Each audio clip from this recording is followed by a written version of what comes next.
What up? What up? What up? What up? What's up, man? It's your boy Big Tight coming back through here one more again. Yes, sir. Hey, we had a lot of transactions today, man. A lot of cuts. A lot of people on the chopping block, man. We're gonna go through all the different roster cuts. We're gonna go through. We got a lot of injuries going on. Also, we're gonna have a little fun with it. Do the top cornerback power rankings, and then we're gonna go across the league, man. Different NFL news going on. What up with your Dorsey, man? You say I started too early. Hey, I had it set for 8:30. I'm actually 3 minutes late, Dorsey. I'm actually 3 minutes late. I had it set for 8:30, brother. 8:30. Yes, sir. But yeah, man. Hey, we got a couple of things, couple of transactions done went on, man. Matter of fact, we got a lot of cuts. Hey, Dorsey, I see your right tackle is out for the season, brother. Hey, that's a big loss for the Falcons right there, Dorsey. That is a big loss. You say you still at work? That's cool. That's cool. Hey, I'm gonna be on for a while, Dorsey. I'll probably be on till probably like I'll probably be on for till probably about 11:30. I usually stay on for about 2.5, 3 hours sometimes. It just depends on how you know how it go. But yeah, Dorsey. Yeah, I seen that, man. I seen y'all right tackle for the Falcons. Matter of fact, let me see what his name is. The right tackle for the Falcons. He is out, man. Caleb, what his name? Hey, Dorsey. Caleb McGarry, man. Hey, he basically is the blind side for the quarterback for the Falcons, y'all, because Michael Penix is left-handed. So normally the left tackle is the blind side, but for Michael Penix, the right tackle is the blind side, man. So hey, that's gonna be a big problem for the Falcons. And if I'm not mistaken, Dorsey, y'all backup right tackle is hurt also. So y'all got a big problem. The Falcons got a big problem over on the right side of their offensive line. You say he's not out for the season. That ain't what I heard. Dorsey, he is out for the season. I got it right here, Dorsey. It says he is placed on season injury IR. Let me say that one more time, Dorsey. They say he is placed on season ending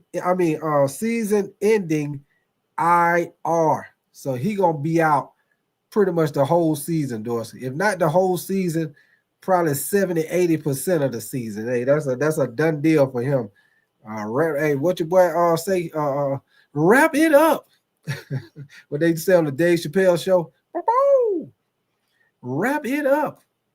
But yeah, also y'all, we got more injury news going on, y'all. First round pick cornerback Maxwell Harrison for the Buffalo Bills. He has been placed on IR also. So he will miss the first 4 games for the Buffalo Bills. Also, for the New Orleans Saints, if anybody New Orleans Saints fans, they have finally decided who won the quarterback battle, which it will be Spencer Rattler, which I figured it probably would be Spencer Rattler will probably win the quarterback position for the Saints, and Tyler Sauer will be the backup. Also, other thing that's going on, the Seahawks, they cut wide receiver Marquez Val Scantley. They actually paid him $3 million to walk, y'all, because when they signed him to the team, y'all, he had a guaranteed $3 million on the contract. So basically, even though they're cutting him, your boy walking away with $3 million extra dollars in his pocket. Yes, sir. Nice little chump change for him to walk out the door. And 9 times out of 10, Marquez Marquez Valdez Scantley. Y'all know he done bounced all around the league. I'm pretty sure somebody gonna pick him up. He a decent receiver. Sometimes he got a lot of speed, but sometimes he a little iffy with his hands. But y'all know how that go, man. I'm pretty sure he probably won't be out there for long before somebody pick him up. Also, another transaction was going on right now. What happened not too long ago, y'all? The Cleveland Browns, they are trading for Rams right tackle Levinston. His name is KT Levinston. The Rams are trading for him, and they gave the Cleveland Browns a 2028 first round pick. So that was a little trade action right there, man. Also with the Cleveland Browns, I'm pretty sure y'all done heard by now. They named Dylan Gabriel as the backup quarterback and Shador Sanders as the third string quarterback. So I figured that's probably how it would go, man, especially after how Shador looked and that preseason week 3. It's a couple of situations. Y'all know we broke down the film last night, and he had a couple of situations where he probably should have threw the ball away, or he could have dumped it off to the receiver for a minute. It probably would have been a short game, but he still could have got rid of the ball. So he had a couple of situations where he was holding on to the ball, y'all. A couple of times where he was trying to scramble around and buy time when he could have just threw away the ball. So hey, and like I say, man, film don't lie. Film do not lie. Like I always say, man, back when I played ball, high school, college, hey, what up with you, John? John, what up with you, John? Appreciate you coming through, brother. Like I say, man, back when I played football in high school and college, man, I played tight end. If y'all don't know, that's why my name Big Tight, because I played tight end. So if you're thinking anything else, you're wrong. It's Big Tight because I played tight end. Most definitely appreciate that, John, for sure, man. But yeah, man, I remember sometime, man, we would go through the game, and I was playing tight end, y'all, and I might have didn't hold my block too. I probably didn't hold my block long enough, y'all. I came out the ball, had my block. Defensive end might have gave me a rip move or something, grabbed my jersey, pulled it or whatever, and beat me on the block. Because you know all the time, man, in the football game, I don't care what nobody say, I don't care how good you is. When you blocking in the trenches, you're not gonna win every time, y'all. Sometimes that defensive player gonna beat you. Sometimes you're gonna beat him. Sometimes he gonna get the best of you. But I remember sometimes I get out there and block, and I might then hold my block, and that man get off of me and end up making that tackle. But the coach didn't really see it. He seen the play was blowed up, but he didn't know it was me. But when that Monday come, baby. And we go in that room and look at that film, and he see that play, and he see me miss that block. He be like, "Hold on, coach, wind that back, coach, wind that back. Who the hell is that? Missed that damn block over there." Hey, that film do not lie, baby. You thought you don't got away with it. That film gonna tell on your ass. That film is undefeated. Hey, people be talking about snitches get stitches. Oh yeah, that film is the biggest snitch in the world, because anything you thought you was hiding or you thought the coach didn't see, yeah, when that Monday morning comes, y'all go in that room and y'all look at that film, oh yeah, that film gonna tell on your ass. That film is undefeated, baby. Yes, sir. The old film is the biggest snitch in the world. He will tell on your ass. For sure. Also, man, other injury news that we got in the NFL, man. Brandon Ayuk, y'all know he had been dealing with the torn ACL and MCL that he had last year in October 2024. Brandon Ayuk, as you know, he haven't did anything in the preseason. He's still recovering from that knee injury, man. And they have put out that he will be out until probably week 5. That is big news right there, because Brandon Ayuk is supposed to be their number 1 receiver this year, especially with Debo gone. So that's a big loss for the 49ers for their first 5 games.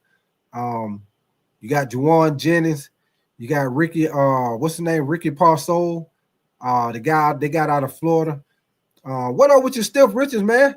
You say what's shaking? Ain't nothing shaking but the leaves on the trees, Stiff Richards. You said, how about those? Yes, sir. Stiff Richards. Yes, sir. Yes, sir. Hey, Stiff Richards say. Stiff Richards say. So, hey, what you say, Stiff Richards? Something ain't right. What you say, Stiff Richards? Pom, the screwdriver. Wait a minute. Something ain't right. Wait a minute. Pom, screwdriver. Wait a minute. Something ain't right. Something ain't right. Wait a minute. Appreciate you coming through, Stiff Richard, man. But yeah, man, so I think that's going to be a big loss for the 49ers, man. The fact that Brandon Ayuk will be out until week 5. And then look, y'all, when he come back in week 5, y'all know how it go with football, man. He got to get in football shape. So shit, man, by the time Brandon Ayuk probably get back to form, shit, it might be mid-season before he get back to being the Brandon Ayuk that we all know, that get open, catch passes. You know what I'm saying? Most definitely is a legit number one receiver. So I look for this is what I look for with the 49ers, y'all, especially with them having the injuries at wide receiver. I look for this is an if, y'all, because y'all know Christian McCaffrey can do everything. He missed to do everything because he can catch out the backfield, he can line up at receiver, run the ball. Christian McCaffrey do it all. So this what I'm gonna say, y'all. This just throwing it out there. Y'all know how it go. What up with your Chauncey? Appreciate that. You say looking good. Yes, sir. Appreciate that. Appreciate that, Chauncey. For sure. Appreciate you coming through, Chauncey. But yeah, man, like I say, y'all, what they probably could do if Christian McCaffrey can stay healthy, y'all, at least stay healthy until Brandon Ayuk get back to his form. What they can do, because you know Christian McCaffrey can do a lot of stuff. And y'all know they just picked up Brian Robinson Jr. from the Commanders. So you know what that offensive coordinator that they have, man. That offense that they have, y'all know every time Christian McCaffrey get hurt, next thing you know, it'd be a running back that get in the game for them, and you don't even know who the hell he is. All of a sudden, he don't rush for 100 and some yards. And if you play fantasy football, you looking trying to find his name so you can pick him up on the goddamn waiver wire and probably put him in as your flex. Yeah, y'all know the 49ers do that every single season. Every time Christian McCaffrey get hurt, hey, they get a running back come in. You don't even know who the hell he is. They be like, who the hell that running back is for the 49ers? He is running that thing. They be like, oh, that's Cookie Head Jenkins. Cookie Head Jenkins. Yeah, that's old Cookie Head Jenkins, but he is running that thing. You be looking for him on fantasy football. Where is our Cookie Head Jenkins? Cookie Head Jenkins, Cookie Head Jenkins. Oh, there you go. Let me snatch him up off that waiver wire and put him in as my flex. But what I was trying to say as far as with Christian McCaffrey, y'all, all jokes aside, what they can do until Brandon Ayuk come back, maybe they could put Christian McCaffrey up, maybe in the slot. Or maybe use Christian McCaffrey like how they used to use Debo.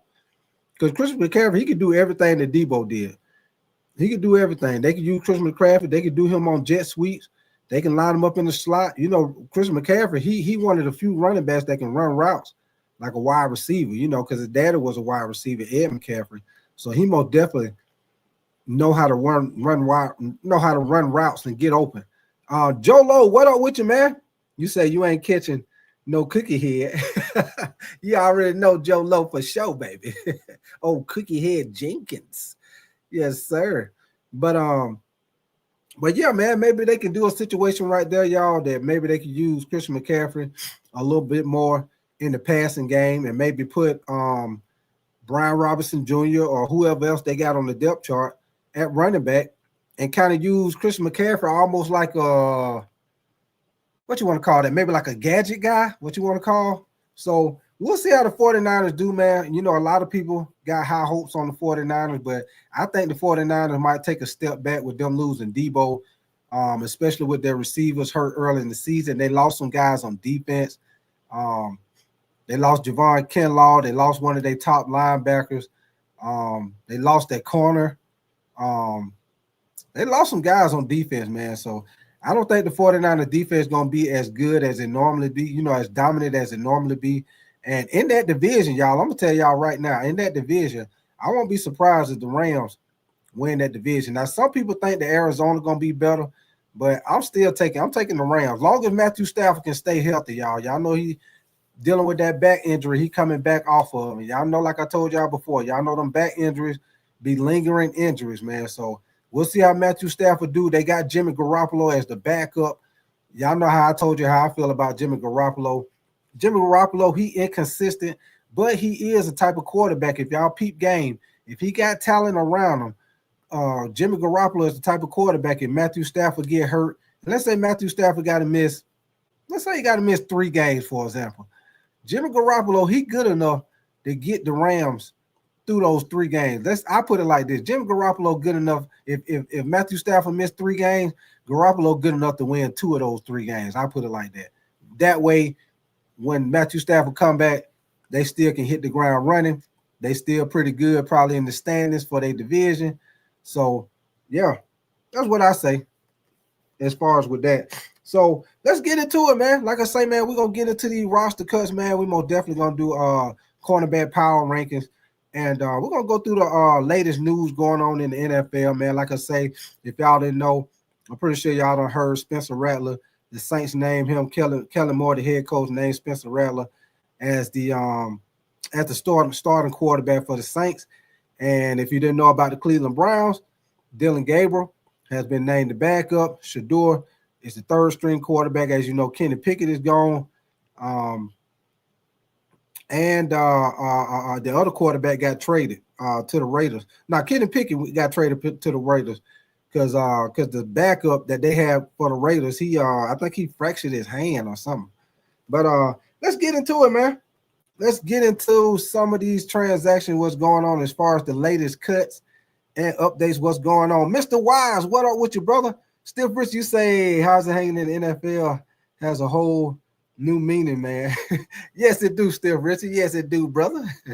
Joe Lowe, you say Jimmy could pull a Nick Foles. Yeah, he could. He could. That's why I say Joe Lowe, he can win if, like I say, if Matthew Stafford, go out for any point in time, y'all. I think Jimmy Garoppolo, he good enough to win you 2-3 games until he come back. I'm just saying because you know how back injuries go, and that back situation Matthew Stafford was dealing with, y'all, was a disc. It was a disc in his back. So, like I say, man, I always tell the story about my uncle, man. I got an uncle as long as I can remember, man. Since I was a damn teenager. I remember him always saying, boy, your old Unc back stiff. He be talking about his back. Hey, to this day, I'm grown as hell. And shit, my uncle, what is he? He about 70 now. And we be at a cookout, family function. He still be talking about his back sometimes. Yeah, man, my old back. He's like, oh, you probably be about 40 years. Yeah, so I know how them back problems be, man. They most definitely be lingering problems. So we have to keep an eye on that with Matthew Stafford as the season go, man. So y'all give me 1 second, man. Let's go through some of these latest transactions with the NFL, man. And I get this. Y'all want to know where I'm getting this from? I'm getting this from CBS Sports, man. It's it's like a live updated tracker of all the transactions, what's going on in the NFL, any trades, any cuts, notable cuts, all of it, man. So we're finna go through it, man. So the first team we're gonna start out with will be the Houston Texans, man. Right now, they're saying the Houston Texans are they're dumping their former first round pick, y'all, and they're also some of their final cuts. They are cutting veteran safety Jalen Mills, and they're also cutting former first round pick Damon Arnett. If y'all remember who that is, he used to play with the Raiders, y'all. He used to play cornerback with the Raiders. The Raiders ended up letting him go. Houston picked him up, but they cut his ass today. Y'all remember him? He was taken the 19th overall pick by the Raiders in 2019. The Texans also released tight end Harrison Bryant, who y'all know they just got him in a trade. They just got Harrison Bryant in the trade when they traded John Metchie. If I know y'all probably remember, the Houston Texans, they just traded John Metchie to the Philadelphia Eagles, and in return, they got tight end Harrison Bryant from the Eagles. So I guess he must didn't work out, or I don't know what's going on. But they are cutting tight end Harrison Bryant, who they just received in the trade. What, probably about 2-3 weeks ago they did that trade. Oh, Texas Tech, man, what up with your brother? You say Shiloh Sanders is plus I heard Lamar Jackson guy. I hear you, Texas Tech, man. Appreciate you coming too, Texas Tech. Hey, Texas Tech.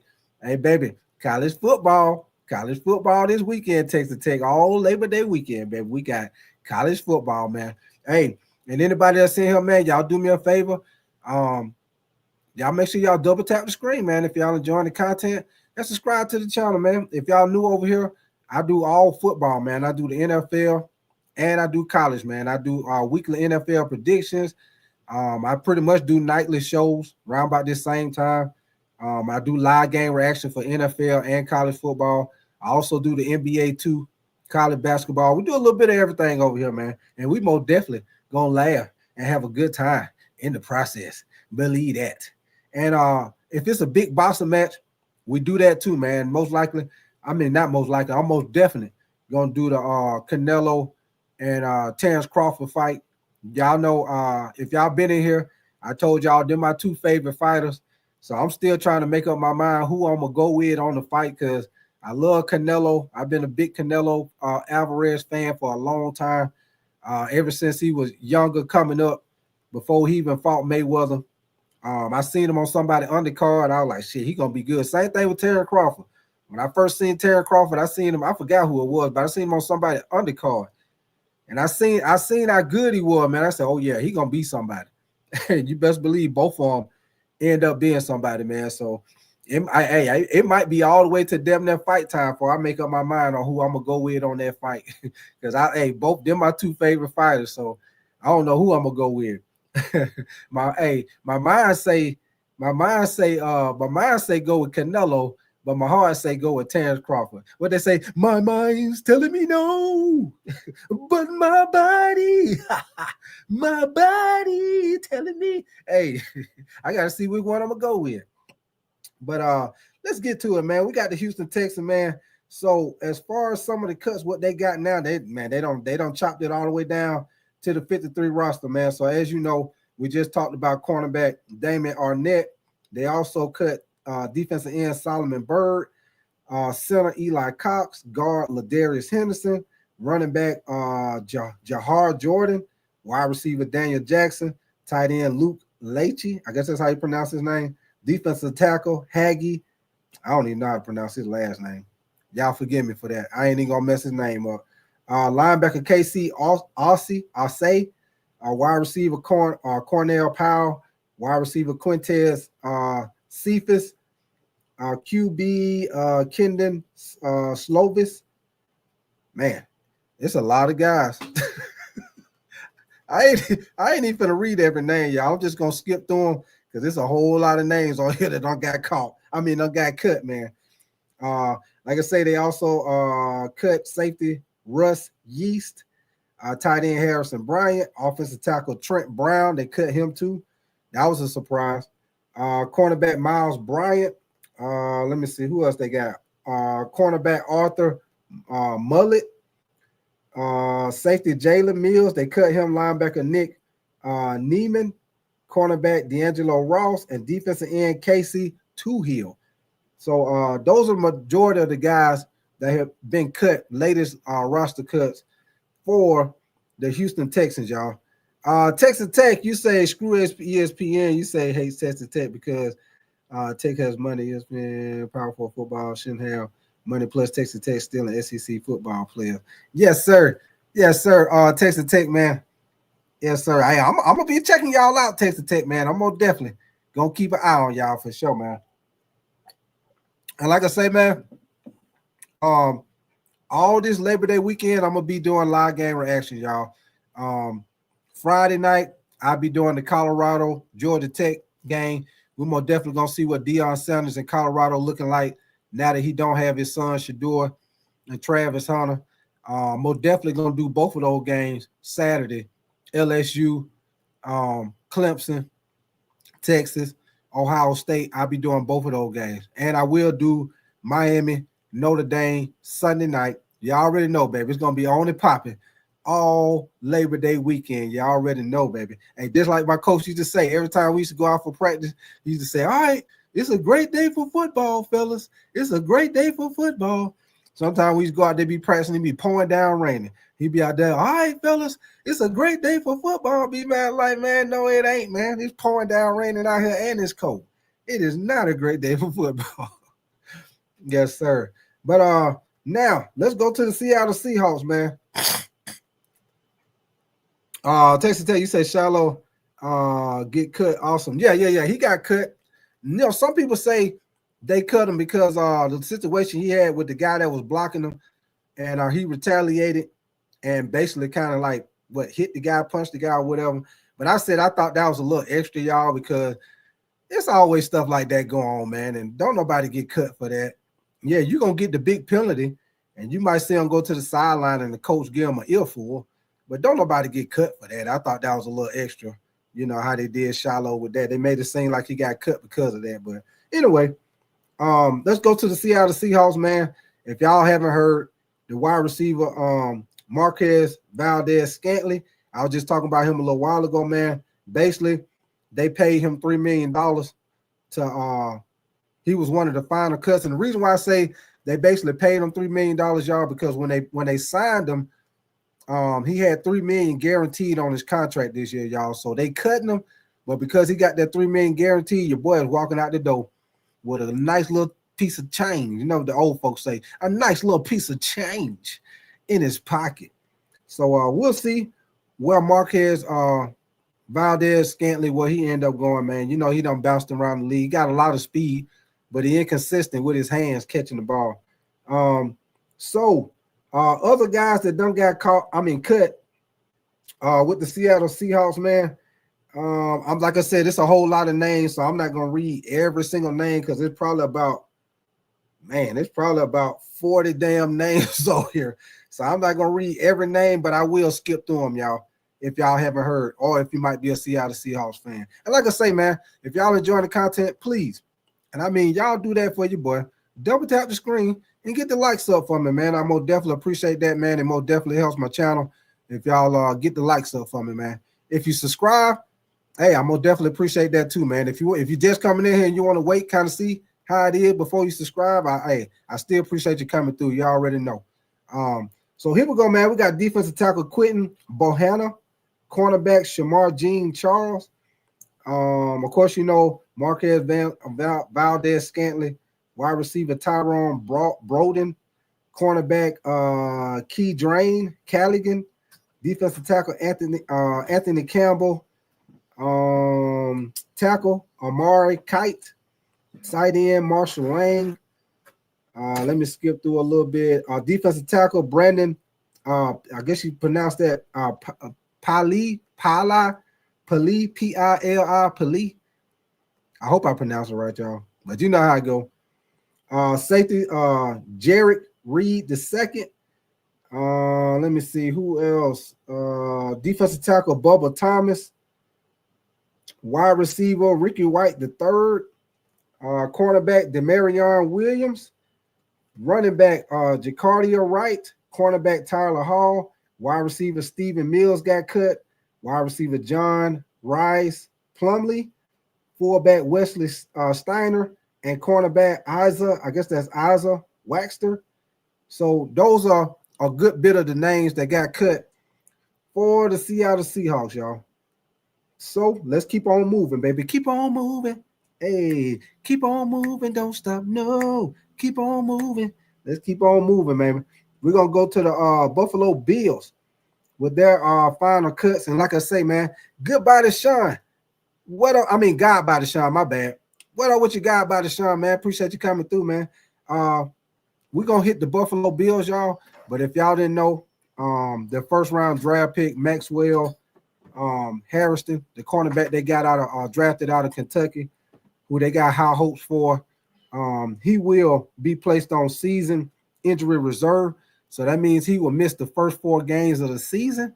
So that's going to be a loss for them, man, because I know they most definitely had high hopes for him coming out of college when they drafted him. This draft right here, they just drafted him. That was their first round pick at number 30. Yeah, the 30th overall pick, y'all.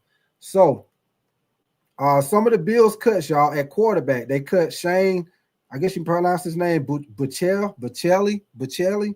Quarterback Mike White got cut. Running back Frank Gore Jr., who y'all know who Frank Gore is, the running back that played for the 49ers all those years. His son got cut. Wide receivers that got cut for Buffalo was Deion Kane, Steven Goosenell, KJ Hamler, LaVisca Chenault, Christian Wilkinson.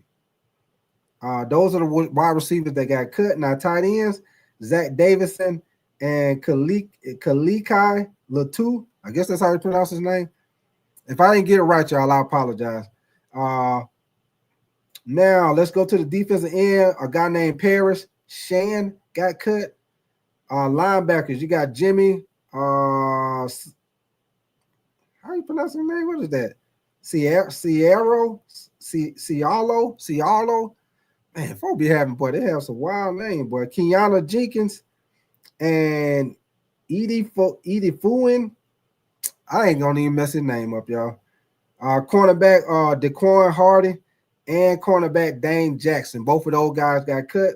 Safety Derek Forrest. I'm sorry, y'all. He got cut. So those are the notable cuts. And I can say with the 49ers, if y'all didn't know, Brandon Ayuk will missed at least 5 weeks of the beginning of the season. Y'all know he recovering from that torn ACL, MCL injury that he got in October of last year. So like I said, man, that's why I was saying earlier about them maybe trying to use McCaffrey in more of a receiving role, especially with the injuries that they got at wide receiver. So we'll see what they do, man. But I think they might be missing Debo, believe that, especially with Ayuk, being like that. So now let's go to the Colts. The Colts, they did their final cuts, and they cut their former first-round pick, which was, let me see. Okay, if y'all remember who this was, man, y'all know they had high hopes on him when he came out, which was first-round draft pick Laquan Treadwell. I know y'all probably remember him, Laquan Treadwell. If I'm not mistaken, I think he went to TCU, y'all. I think he went to TCU. But when he came out, they had high hopes for him as a wide receiver. He was drafted 23rd overall in 2016 NFL draft. Matter of fact, they say Treadwell caught a 59-yard touchdown in the Saturday game against the Bengals. But they say that 59-yard touchdown was not enough to keep him on the team. Yes, sir. You know, they paid that visit, knocked on his door. Yeah, come on in, coach. Hey. Coach say he want to see you. Say, bring your iPad, bring your playbook. Yeah, coach want to see you for a minute. Y'all know what that means. Y'all know what that means. If they say the coach want to see you, you know what that means. You know what that means. They're gonna be walking out the door with that bag on their back, and that Uber gonna be in the parking lot waiting on them, baby. Y'all already know.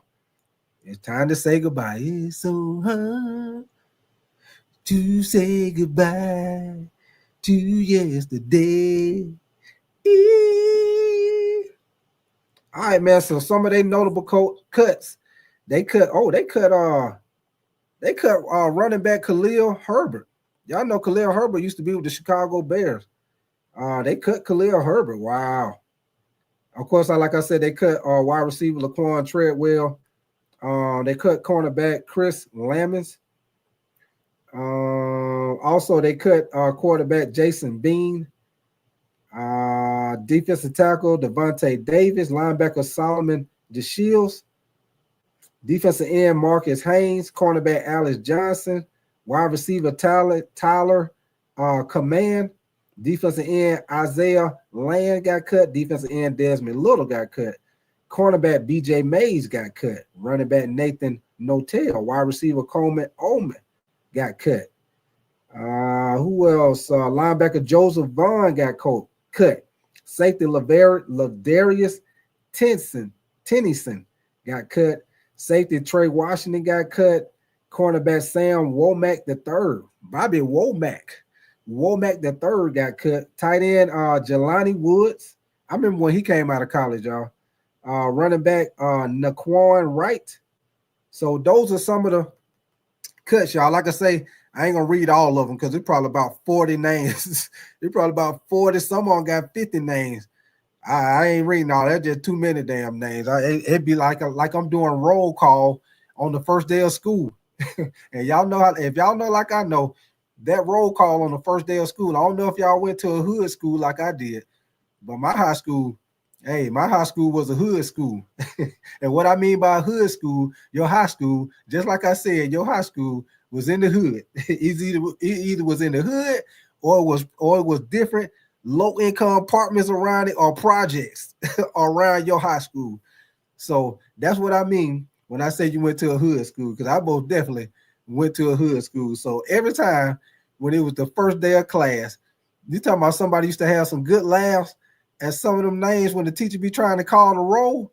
Oh man, that shit used to be hilarious when the teacher, because we used to be sitting in class waiting, like we know somebody in here got a messed up name. We know somebody in here named Alizé. We know somebody in here named Hennessy. We know somebody in here named something. We know somebody in here got a wild name. You already know. You already know somebody in here named Tequila. They're gonna have all the alcoholic beverages names. You already know. You already know, baby. What up with your Snow Easy? You say Motown Big Tight with the vocals. You say, what up? Not much Snow Easy, please. Appreciate you coming through, old Snow Easy. Tough Pup, you say, I can't wait. NFL is my second best, better league for me making money on bets. NBA is one. Okay. Charles Jones, you say, go Pack, go. I hear you, brother. I see you're a Packers fan. I hear you, Charles Jones. Hey, Charles Jones, I'm going to tell you what y'all got to do, man. We just need y'all wide receivers to hold on to the ball, baby. Hold it on. Hold it on. Hold it on. Hey. Yeah, they got to hold on to the ball, Charles Jones. That's all y'all need to do. Y'all got some talent. Y'all got some talent at wide receiver, Charles Jones. They just gotta hold that ball, man. They gotta stop dropping the ball, man, for sure, man. But y'all got a bunch of talent. I'm anxious to see what your boy gonna do. The one y'all drafted from Texas. What's his name? Matthew Golden. Yeah, we're gonna see what he gonna do, man. You know your boy's super fast. What he ran about a 4.2 in the 40, something like that. Jones Ferguson's. What up with your brother? You say I loved what you did with your hair today. Yeah, I appreciate that, man. You know, I try my best. I try my best to try to keep it good, and I try to keep it all good and fixed up, man. You know what I'm saying? Yeah. This is just hey, John Ferguson. This is a very, very, and I mean very, very, very popular haircut right here, Jones Ferguson. You know what it's called? It's called Do It Your Damn Self. That's what this haircut is called right here, John Ferguson. It is one of the most popular haircuts around the U.S. today. It's called Do It Your Damn Self. It's called when you don't go to the barbershop no more and you just grab them clippers and do it your damn self. That's exactly what it's called, John Ferguson. Do it your damn self. Hey, you gonna cut hair for me? Hell no. Do it your damn self. Do it your damn self. Tough Puppy, you say might throw two.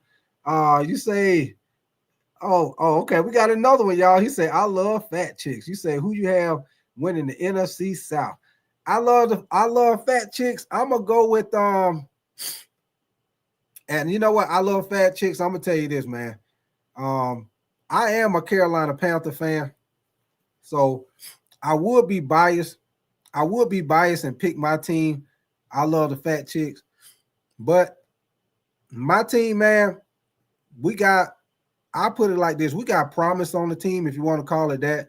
We got a lot of young talent on the team, but we don't know what they're going to do yet. We got high hopes for him, like our receiver, Ted McMillan, but we don't know what he's going to do yet. We don't know if he's going to come out, hit the ground running this year. We don't know if he might do okay this year, and then next year he hit the ground running. We don't know. Bryce Young, everybody hoping that he do good, but we don't know because he done shit the bed 2 years in a row. So I'm trying to be positive, and I'm hoping he do good, but we don't know. We don't know. So until I know I love the fat chicks, I got to go with Tampa. And I hate to say that because they in the division, but I got to go with Tampa until I see what we do. You know what I'm saying? So I got to be honest with that one, man. I hate to say that because I'm a Panther fan, but I got to be honest, man. I got to go with Tampa until I see my team play for a couple of games and see what them boys do. I ain't going to be biased. I would be biased, but I ain't going to do that, man. I'm going to be honest, man. We got some talent, man, but we got a lot of unproven talent. They ain't did shit yet, so we got to see what they going to do. That's all I say, man. That's all I say. I'm a wait and see guy. I got to wait and see. Because I done jumped out there before and got my foot cut off. I done jumped out and got my foot cut off. So I'm trying to keep the other one. I don't got one arm cut off. I'm trying to keep the other one. You say I got the Panthers winning it all for real, for real. Hey, that sounds good to me. Hey, keep hope alive, baby. What your brother say? Keep hope alive. Keep hope alive. I hope so, man. I'll tell you right now. I hope so, man. Cause I tell you what, I love the fat chicks. As a Panther fan, hey, I'm gonna definitely get tired of any time when I wear my Panther shirt, or if I decide to wear my Panther hat. If I walk in the store and somebody say, "Hey, man, you need to take that shit off," they be like, "Hey, man, you need to take that shit off. Y'all ain't doing nothing this year." You know what I'm saying? Hey, if you be talking shit, hey, that's the thing about football, man. When you got a good team, somebody see you with your shirt on, they're gonna be like, "Hey, y'all doing good this year." Hey, if your team ain't doing nothing, they gonna say, "Hey, y'all, you need to take that off. You need to use that for wiping paper." Hey, they'll tell you in a minute, you need to use that for wiping paper. You be like, "Shut your ass up." But yeah, only in football, baby. Only in football. Tell Pup, you say if not, you say Evans will be doubled every game. Texas Tech, you say, are you jumping up for joy for Travis Kelce and Taylor Swift? You say they getting engaged. I seen that. I seen that Texas Tech, man. I seen they getting engaged, man. But hey, I guess if they happy, man. I guess if they happy, hey, if they happy, I'm happy for them, man. We'll just see how long it lasts, man. Because y'all know, if y'all know like I know, man, you know when them celebrities, when they get together, that shit don't never last long. You know, at first it'd be like they be all lovey-dovey. They be taking the pictures all lovey-dovey. Then about a year later, they be like, they getting a divorce. You be like, damn, like, damn, they last longer than a year. God damn. They already getting a divorce. Shit. Let me see what you say. Let me see what y'all saying. Hold on 1 second. Snowy, you say, where's my brother Nathan? I don't know. Snowy's he'll probably be in here in a little while, though. He'll probably be in here in a little while. You say, why does that guy have a blue name? Because he is a moderator. I love the fat chicks. He is a moderator. That's why his name is Blue.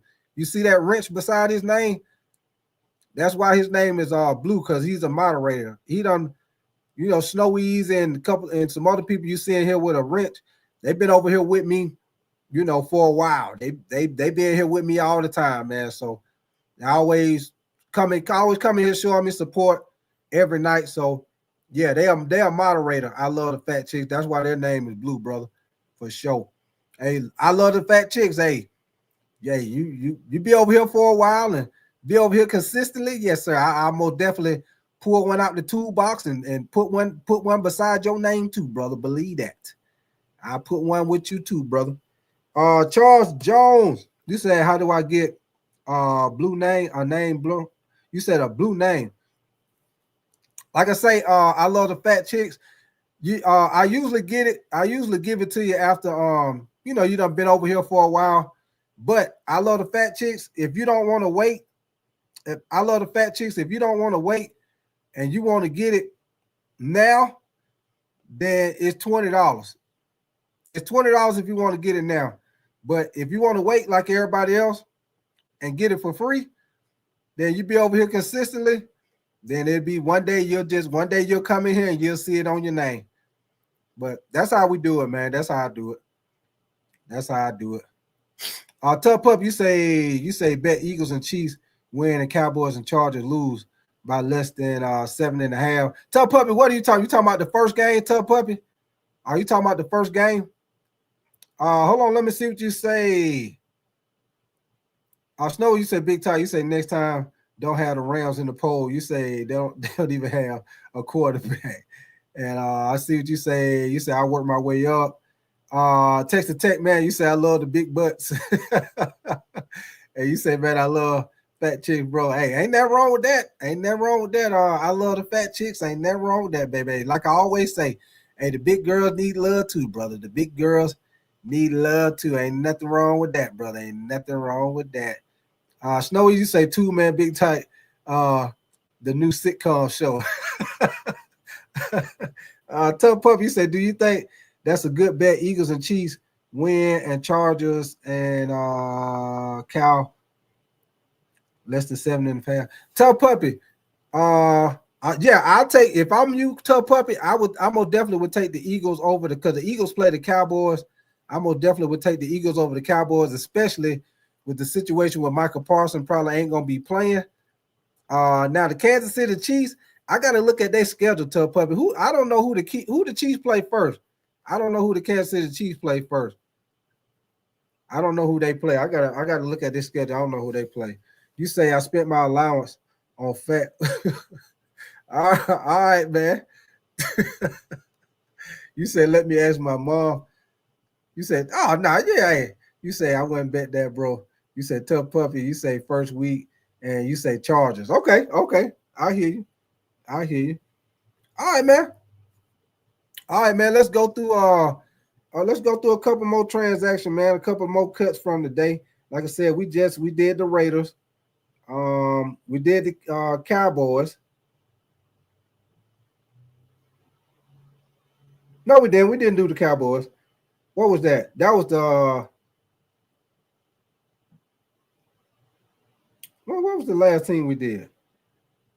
That was the Raiders. Okay, the Raiders was the last team we did, y'all. I think that was the last team we did. But if not, the Raiders, they got their updated 53-man cut roster. They cut wide receiver Marquez Callaway. They also cut wide receiver Philip Dorsett. I know y'all probably remember Philip Dorsett. He got cut too. Sean Clapper, what up with you, brother? You say don't know, don't care. Bang, bang. I hear you, brother. Appreciate you coming through.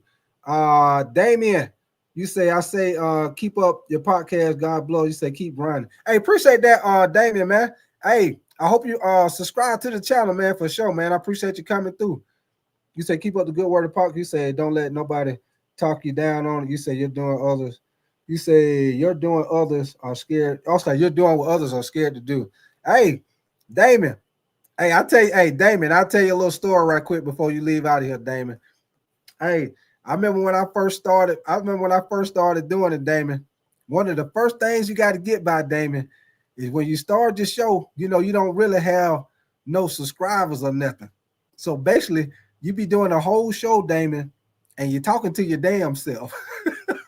You basically talking to your damn show because don't nobody know about your show yet. So you trying to get your show out there. So basically, you doing a whole show and ain't no damn body look it. Hey, David, I always tell the joke that. Hey, Damon, I always tell the joke that the joke I tell Damon is when I first started, I had 2 subscribers when I first started. I had 2 subscribers, which was my wife and her mama. And guess what? They ain't listening. They is not damn listening. So that's like one of the first things you got to get by. But once you get by that, you just have to just try to stay consistent. That's our main thing. What up with you, Jocelyn, man? Appreciate you coming through, Jocelyn. You say, my bad. You say, I'm dyslexic and I'm watching your show still. Oh, appreciate that, Damon, man. Appreciate that, man. Sean Clapper, you say, don't sleep on the 49ers. Sean Clapper, I was just talking about the 49ers a little while ago, man. And I know you probably know, Sean Clapper, that Brandon Ayuk is out for at least till week 5, man. What up with your Roadmaster, man? Appreciate you coming through, Roadmaster. But Sean Clapper, like I said, Brandon Ayuk, if you ain't heard, because he got hurt late last season in October. He still haven't fully recovered yet. And they say he will be out until week 5. So when he come back, he got to get in football shape. So he might not be back to form. It might be mid-season before he be back to form, Sean Clapper. So that's why I said earlier, maybe y'all might want to do the situation where you might want to use Christian McCaffrey or a little bit at wide receiver, because Christian McCaffrey can do a little bit of everything. He a running back, but he can run routes like a wide receiver. He could do it all. He most definitely is what you want to call a gadget guy. He could do a little bit of everything. So maybe y'all can use him. And y'all just picked up Brian Robinson Jr. Maybe y'all can put him at running back and kind of use Christian McCaffrey a little bit more as a passing threat. And maybe until y'all get Brandon Ayuk back. Hold on. Let me see what y'all saying. Let me see. Damon, you say, but great people talk to themselves every day. Much love. All right, appreciate that, Damon. Sean, you say I have 0 subscribers and 0 give a fuck. I hear you, Sean Clapper, man. Sean Clapper say, I do not care. What up with you, Jocelyn, man? I don't know if I said what up to you yet, Jocelyn, but what up with you, man? Appreciate you coming through, Jocelyn. Snow Easy. And what's your name? Is that receivers 2K114? You say, how was the best team? You say, who has the best team in the NFC? Right now, wide receiver 2K14, right now, I will have to say, you got to go with the Eagles. It's got to be between the Eagles and the Detroit Lions. It's got to be between them two. Because wide receiver 2K14, I feel like if the Detroit wouldn't have had all those injuries last year, I most definitely feel like they would have had a great chance to go to the Super Bowl if they wouldn't have had all those injuries. I really do. Especially if they would have been able to keep Adrian Hutchinson. I most definitely feel like they could have did it. Because think about it, y'all. They were able to win those games, man, and it was certain games that they played. Aaron Glenn coaching the team, man, he did a great job, and I feel like that's the reason why he got that job with the Jets. Because think about it, man, it was at one point in time, Detroit, damn near everybody on their defense was on IR. They at one point in time, they backups were getting hurt. So they were playing with like third, fourth strings at one point in time, and Detroit was still able to win games. They were still able to get stops. So Aaron Glenn was doing a great job of coaching, putting his guys in position to make plays. So I most definitely feel like if Detroit stay healthy, I'm gonna definitely feel like in the NFC, it'll probably come down to the Eagles again because the Eagles gonna be good. Even though they lost some guys on defense, I still feel like the Eagles gonna be pretty good, and I look for Detroit also. So we'll see how they go though, y'all. Y'all know how it go, man. You never know who might get hurt. You know that's the thing about football, man.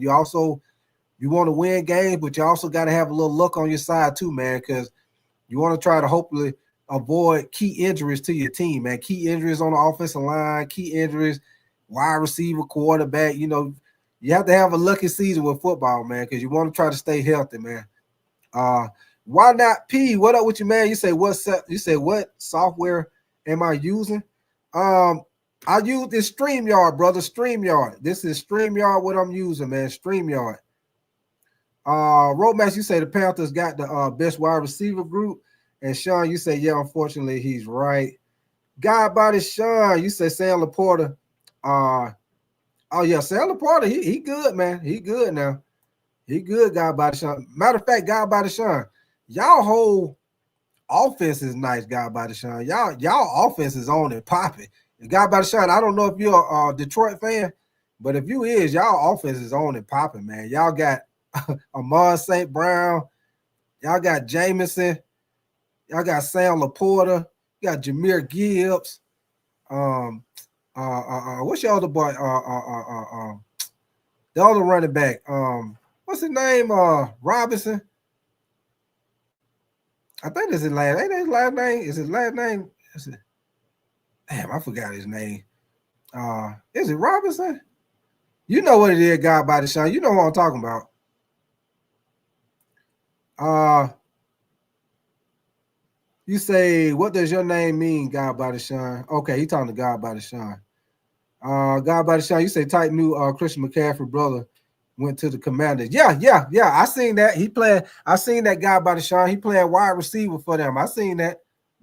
Yep, I seen he playing wide receiver for him. And Sean, you say ball has to bounce any team way. So yeah.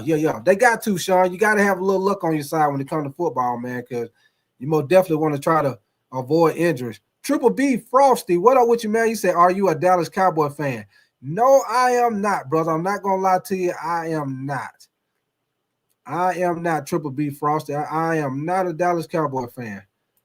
But I will tell you this, Triple B Frosty. Hey, they better get it figured out with Micah Parsons and Jerry Jones, because y'all got them Eagles coming up next Thursday night. And you already know, like I know, your boy Saquon Barkley will put up about 200 on their ass, especially if Saquon Barkley ain't out there. I mean, not Saquon Barkley, but Micah Parsons. Micah Parsons already ain't that good against the run. But if he ain't out there, well, your boy Saquon gonna get the running loose out there. Texas Tech, you say Jaden Blue is questionable for game one. Damn, boy, it's a lot of injuries going on right there. David Montgomery, that's it. Go guy by the Sean. David Montgomery. I couldn't remember. I don't know why I kept saying Robinson. David Montgomery, that's his name. Appreciate that guy by the Sean. Sometimes I be needing a little kick. What you call that? A little kick. A little kick. I be once I get one of the name, all I need is the first or the last name. I get the rest of it. What up with your time, man? Yeah, you say I hate to say it, but Cincinnati has the best wide receiver core. Yeah, they do. They do. They do.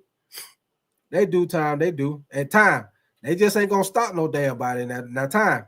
They gonna score. They gonna score all the points in the world. But they ain't gonna stop no damn body. Y'all see, they just signed your boy Trey Henderson. But they had Trey Henderson last year and they couldn't have stopped nobody.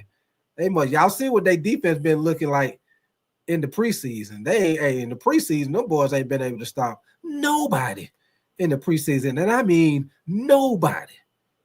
Nobody. Roadmaster, you say I like Detroit for the defense, Minnesota too. Yeah. I like Minnesota defense too, Roadmaster. I like the defense too. Triple B Froster, you say Jamar Gibbs. Yeah, that boy nice, man. Hey, Triple B Froster, I think Jamar Gibbs gonna have a big year this year, man. Even though he gonna be sharing the backfield with David Montgomery, your boy Jameer Gibbs, boy, that boy nice, man. Jameer Gibbs is nice. Nice.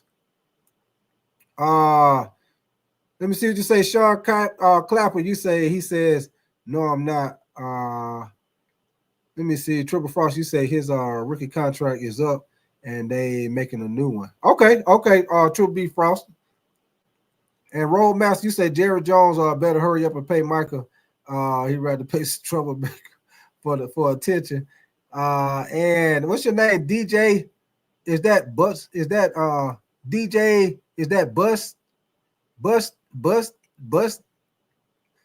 Oh, I got you. I'm just gonna call you DJ. I got you. I had to look at it like, is that what it's saying? Is that what it's saying? But yeah, I'm just gonna call you DJ. You say Bengals defense worse than my second grade son, Lil E.T. Yeah, that defense ain't looking good neither, DJ. Hey, DJ, it took me a minute to figure it out because I was like, is that what it's saying? And I was like, hold on, is that what it's saying? Because the way you got it spelled. But yeah, I figured it out, DJ. I had to sound it out. You know, back in the day, DJ, when you had to clap your hands to sound it out when you was little. Yeah. I had to sound it out. Clap on, the clapper. Yeah, I had to clap it out, DJ. Yes, sir. You say I do DJ shows, haha. You say getting the attention. And Sean, you say Niners best running back room. Ivan Curry. Okay, you say you laughing. DJ, you say bro. You say bro. Will you say my full name? DJ. I ain't trying to say your full name, DJ. I know what it's saying. I don't figure it out now, DJ. I know exactly what it's saying. I know exactly what it say, DJ. I ain't saying it. You almost got me though, DJ. When I was sounding it out, when I was trying to figure it out at first, you almost got me. You say I hate my name too, for real, bro. It's got my you said it's my government name. Oh, that's your real name? That's your real name? Ray Gomez say pause. Triple B say I'm not gonna lie. Pittsburgh had the best defense. Hey, Triple B Frosted. Pittsburgh do got a good defense now. They do got a good defense. I'm gonna tell you who else got a good defense. Triple B Frosted. Goddamn Jets got a good defense too, man. I'm gonna tell y'all who all gonna have a good defense this year, man. Of course, you know the Jets gonna have a good defense. Kansas City, Chicago Bears, Baltimore Ravens. I think their defense gonna be better with the moves they made in the offseason. Believe it or not, the Cleveland Browns got a pretty good defense, y'all. The Cleveland Browns just need consistent play at the quarterback position, but the Cleveland Browns actually got a pretty good defense, y'all. The Cleveland Browns actually got talent on their team. They just need a quarterback to play consistent. I don't know if Joe Flacco gonna be that, but we'll see. Guy by the Sean, you said I think the Bears will have a top 4 defense. I think they'll have a top defense too, Guy by the Sean. DJ, you say, yeah, bro, my mom put this on my birth certificate. You say, man, I'm sick. Hey, DJ. So, hey, I know you just coming in here, but I was just talking about earlier. Back when I say I went to a hood high school, man. When that first day of school, we always used to be waiting to hear everybody's first name on that roll call. We used to be waiting on everybody's name on that first call because everybody was gonna have the alcoholic beverage name. Somebody was gonna be named Alizé. Somebody was gonna be named Hennessy. Somebody gonna be named Tequila. Somebody gonna be named Alexis. Hey, everybody gonna have them names. You already know, baby. We be waiting on it. I remember one time I was in class. Old girl was named Bukika. I was like, Bukika? What the hell? I done heard it all. What? DJ Shy Rich, man, what up with you, brother? You say Giants as well. Guy about it. MC Roadmaster, you say DJ, you say you got to put that on job application too. And Guy by the Shine, you said the Browns and Broncos. Oh yeah, Guy by the Shine, I forgot about the Broncos defense. Yeah, the Broncos defense gonna be nice too, man. You say you're a real DJ? Okay, that's what's up, DJ, man. That's what's up, man. That's what's up, DJ. Get the music going. DJ Shy Rich, you say mine is DJ Chi Rich. You say T is DJ Chi Rich. All right, got some DJs in the chat, man. Appreciate y'all coming through, man. For sure. You say, yeah, bro. But my name is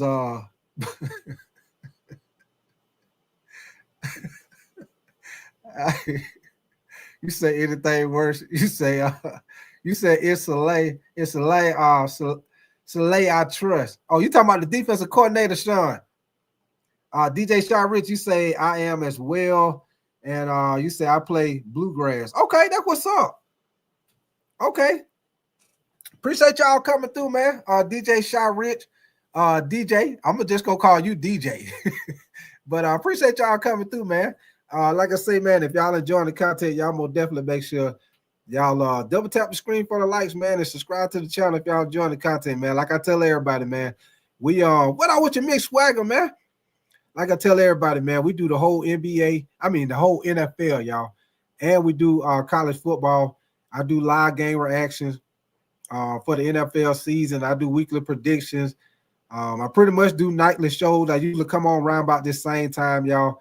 I don't know what time zone y'all on, but Eastern time, I usually come on anytime between 8 and like 9:30, somewhere around in there, man. So y'all know how we do it, man. We most definitely gonna laugh and have a good time. Y'all already know.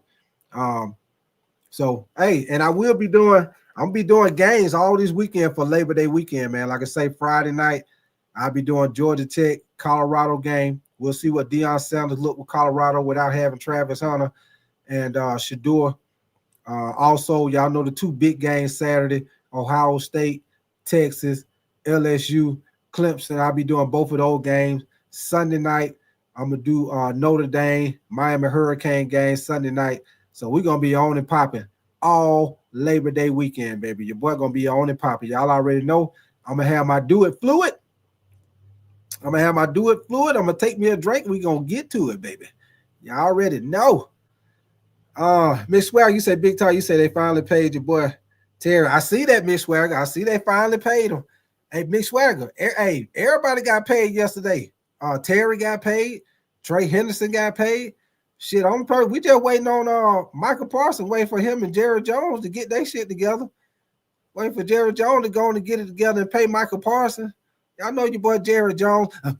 We love What your boy Jerry Jones say? We love CeeDee Lamb and we love Dak Prescott. And what he tells Stephen A. Smith, we tried to get a contract with CeeDee Lamb, and I end up making him the highest paid wide receiver right before the season, right before the first game. Micah Parsons, me and his agent is not seeing eye to eye. Micah Parsons, we're trying to get a contract. I tried to give him a contract, make him the highest paid non-quarterback in the league. What your boy Stephen A. Smith say? Well, you know he only 25, Jerry Jones. Jerry Jones say, well, you know I don't give a shit what you say, Stephen A. Smith. I don't give a shit what you say. Your boy Jerry Jones, man. True Angel, what up with you, man? You say Big Tight, who your Super Bowl prediction? True Angel, out of the AFC, I know y'all probably don't want to hear it because I know y'all probably tired of your boy Patrick Mahomes, but I'm going with Kansas City until I see somebody send them boys home. I'm going with Kansas City in the AFC. NFC, I'm going to go with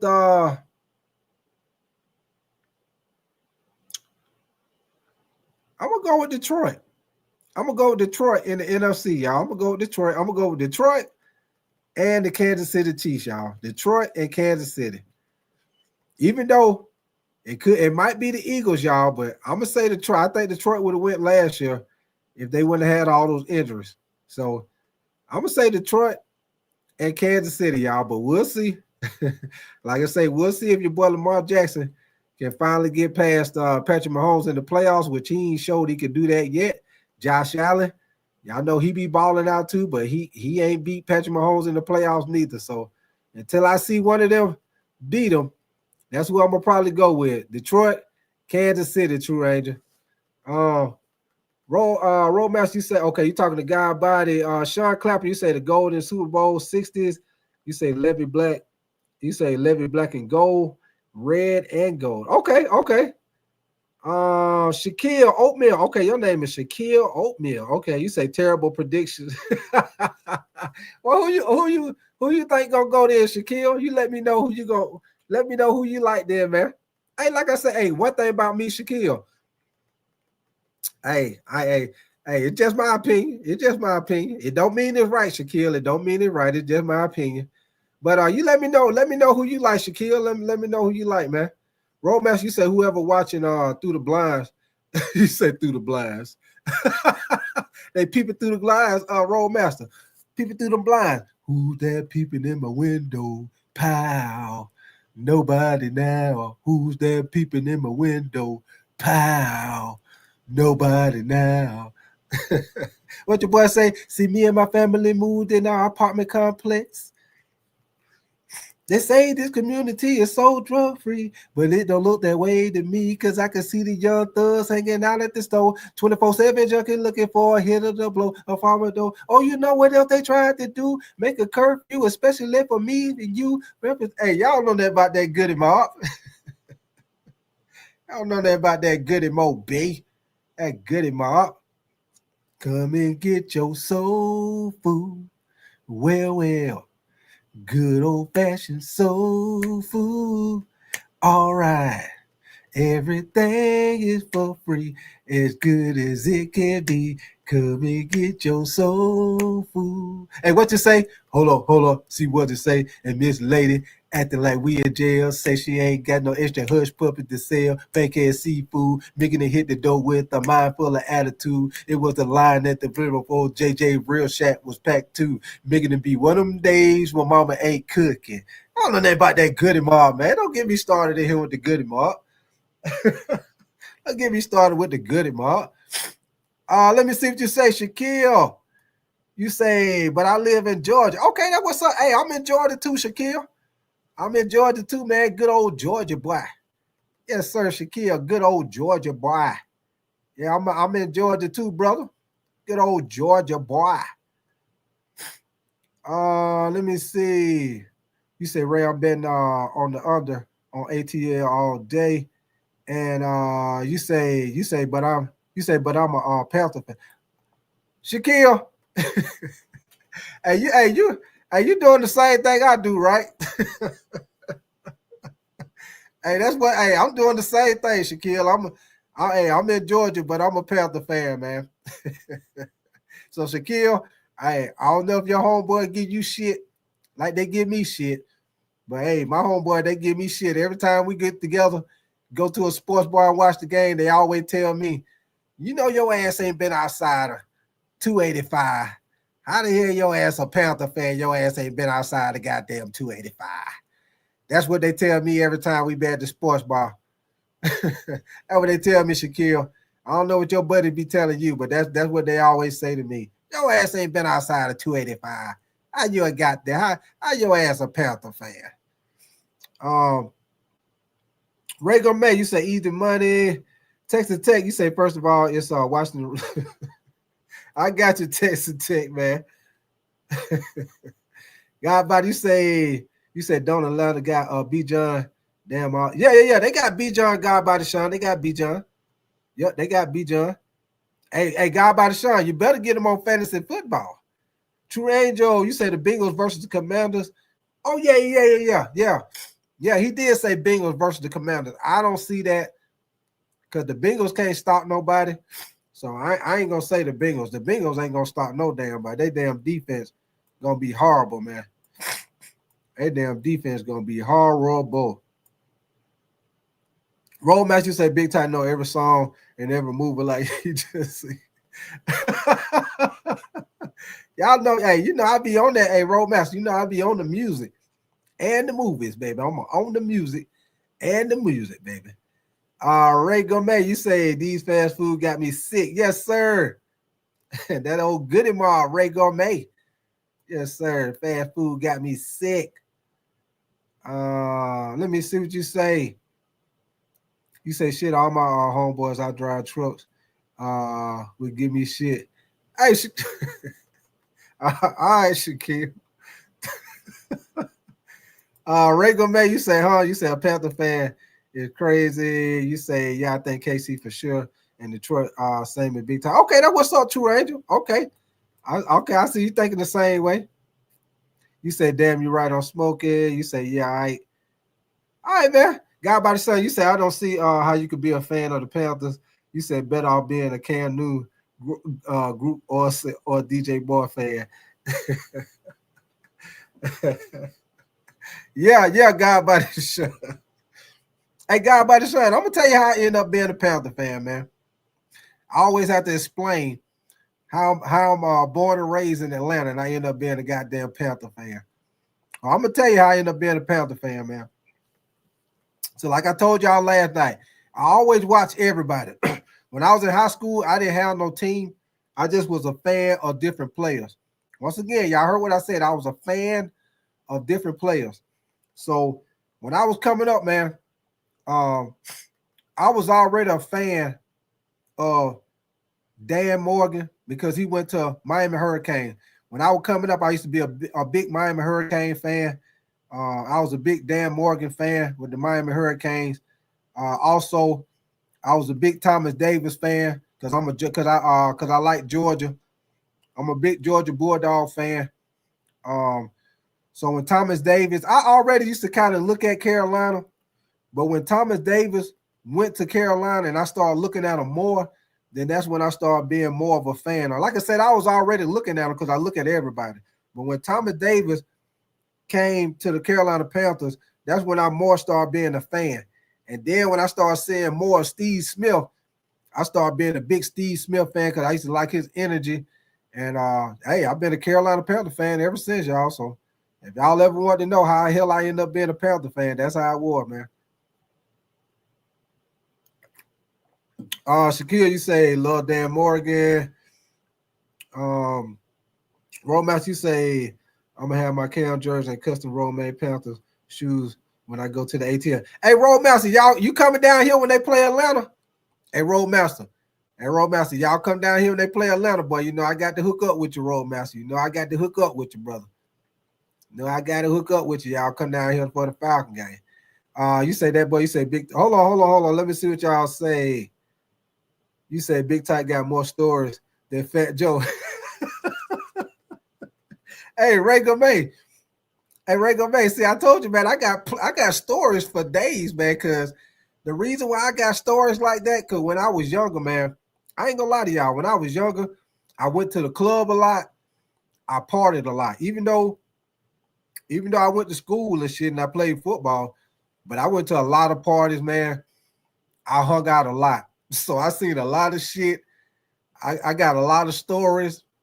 I don't got caught up in a lot of messed up situations at the club with my friends, all kind of shit, man. Done been at the club, motherfuckers start shooting. I done been in all kind of situations, man. Hanging out at clubs, hood clubs, I done been in all kind of crazy situations, man. Just because I used to be hanging out like that a lot back when I was younger, man. So that's how I got all kind of goddamn stories, man. I got stories for days, believe that. Good and bad. For sure. Let me see what y'all saying. Young Goat, man. What up with you, brother? Appreciate you coming through, Young Goat. And Shaquille, you say bro got a shiny head. Yeah. You already know. Yeah. Yes, sir. Yes, sir. Got my shine on, Shaquille. Everybody get your roll on. Instead of saying get your roll on, Shaquille, we're gonna get your shine on. Every time you come into my city, bling, bling. Bling, bling. Yes, sir. I told you what it called, Shaquille. This right here, this haircut, what I got. Yes, sir. It's an old famous haircut, man. It's called Do It Your Damn Self. Yes, sir. It's a very popular haircut all around the world right now. It's called Do It Your Damn Self. Yes, sir. When you go to that old barber shop and it's already done start thinning out in the top, you're like, yeah, just cut it all off for me. You know what they say, man? You know what? You can do that your damn self. Yeah. So that's why I call it Do It Your Damn Self. Because when you go to that barber shop and it don't start thinning out, and they can't make it blend in no more. They can't even it out with it don't got too low in the top. And when you go to the barbershop, you be trying to get them to even it out with the side so it look like it's still the same. It ain't good when they get too low and they can't do it no more. You know what they start telling you? Man, you need to get you some clippers. You can do that your damn self. So that's why I call it Do It Your Damn Self. Best haircut going around. Do it your damn self. Yes, sir. Roadman, you say big time use. Not the narrow bastard, not narrow bastard. Roadman say the dare. Not the narrow bastard. Hey, I will say this though, Roadmaster. Hey, my wife be using that on her legs, but hey, that shit will definitely get it off though, Roadmaster. It do get it off though. God, you said I bet granddad policy on the shack. And Shaquille, you say it makes me think of how I call Alice. Hey, who? But hey, man, somebody full of shit, man. Hey, who is Shaquille Oatmeal, man? Somebody full of shit, man. Somebody full of shit, man. Somebody full of shit. Yeah, somebody full of shit, man. Yeah, y'all got to go. You got to go to tell me who Shaquille Oatmeal is in a minute, man. This is one of y'all full of shit, man. One of y'all full of shit, man. What up with you, Nathan, man? You say we on and popping. Yes, sir. We is on and popping, Nathan. We is on and popping, man. Yeah, somebody, yeah, your boy full of shit, man. He do everything I do. I don't know who that is, but he do everything I do. Somebody full of shit right here, man. Oh man. Ray Gomez, you say got to get the Steve Harvey unit. Oh. Nah, I ain't doing that, Ray Gomez. I ain't going that far. Yeah, I let Steve Harvey have that. I ain't going that far, Ray Gomez. I let Steve Harvey. I let him stay in his own league. He in his own league. I let him have that.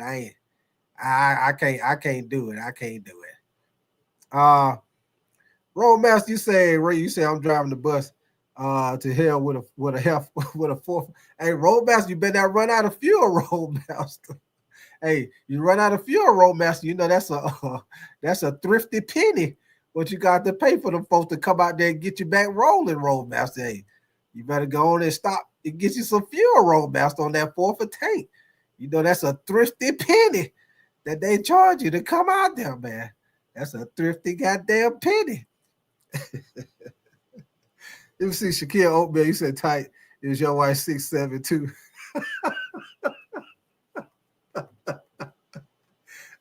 Hey, hey, somebody full of shit, man. Somebody full of shit tonight. I know that. I do know that. Somebody full of shit. Oh man. Boy, y'all are too funny, man. I don't know who it is. One of y'all ass trolling though. One of y'all ass trolling. I don't know which one of y'all it is, so one of y'all ass trolling. You think you're slick. That's what my grandma used to say. You think you goddamn slick. Yeah, you ain't slick. You think you're slick, but I see exactly what you're doing. That's what my grandma used to say. You think you're sick. You think you're slick, but I see straight through you. Yeah, you ain't goddamn slick. I see straight through you. Mm-hmm. Yeah, one of y'all ass trolling in here. Sean, you say that's funny. Roadmaster, you said we'll walk. You said or somebody go come on school. Nathan, you say who that in the chat? I don't know. That might be your ass, Nathan. That might be your ass trolling, Nathan. Yeah, that might be your ass, Nathan. Big Ups, what up with you, man? You say tight. You said tight should sponsor. Go your beats. Yeah, I have to see how that go on that one. Big Ups, man. Appreciate you coming through though, Big Ups. Ringo, man, you say Roadmaster riding on the wing and a prayer. Yeah, he is. Yeah, he is. Ray Gourmet riding on the wing in a prayer, baby. Sean, you say wow, the first live chat that everyone gets along. Wow. Yeah, hey Sean. Hey Sean, we do this. We like this every night, Sean. we gonna talk sports, Sean. I'm gonna interact with y'all in the chat, and we're gonna laugh and have a good time for sure, man. And I always got stories for you. Believe that, Sean. We like this every night, baby. God by the Sean, you said that white. I think that is. I think that's who it is. God by the Sean. Appreciate that super sticker. I mean super chat. Shaquille Oatmeal. You say this for that stiff ass. Yeah, I thought that was your ass, Nathan. Yeah, that's Nathan ass. God by the Sean. That's Nathan ass. Yeah, I know. Hey, anytime somebody start talking about my chair. Yeah, anytime somebody start talking about my chair, I know that's Nathan.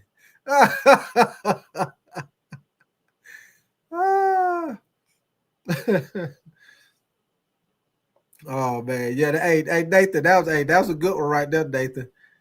That was a good one right there. Hey, Nathan, you start making me think a little bit when you start talking about you start talking about you from Georgia, then you start talking about you drive trucks. Then you start talking about you from Georgia and you're a Panther fan too. I like, okay, somebody goddamn trolling. That's why I like, okay. You doing the same thing I'm doing then, ain't you? Oh man. God by the Sean, you say when basketball come up, you say all hell gonna break loose. Hey, God by the Sean, hey, I can't wait. Hey, God by the Sean, we counting it down, baby. October, what is it? God by the Sean, what is it? October 21st? October 21st, baby. We got the double hitter. And you know, God by the Sean, I will be doing both of those games, baby. Got the Houston Rockets, OKC, Lakers, and Golden State, baby. You know, I'm gonna do both of them games. Believe that.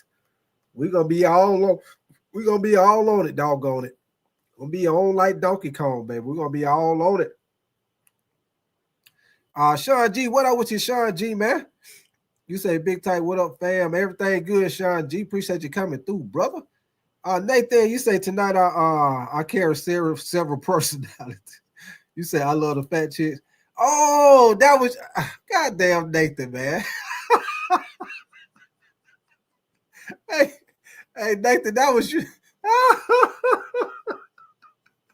Hey, Nathan, boy, you is wild, boy. Hey, Nathan, that's why I was like, I am not, because I almost said the last name. I was like, hold on, wait, yeah. That's why Nathan, I was like, I'm just gonna call you DJ. Let me see what you say, Sean. Hold on, Sean Clapper. You say good night. Oh, appreciate you coming through, Sean, man. Appreciate you coming through, brother. Make sure you keep your notification bell on, man. Come back through here and kick it with us tomorrow night, man. We'll be back in here tomorrow night around about the same time, man. Appreciate you coming through, brother. Make sure you come back. Roadmaster, you say he got you too. And Sean G, you say Nate got his ass. Yeah. Yeah, he got me on that one. He got me on that one, Sean. Yeah, he got me. He got me on that one, man. Got me on that one. Yeah, he did. The only one I started figuring out when you start giving yourself away, Nathan. You probably would have had me if you would have started giving yourself away. You started giving yourself away, talk about you drive trucks and you from Georgia and you a Panther fan. That's when you start giving it away. That's why I'm like, okay, somebody doing the same shit I'm doing.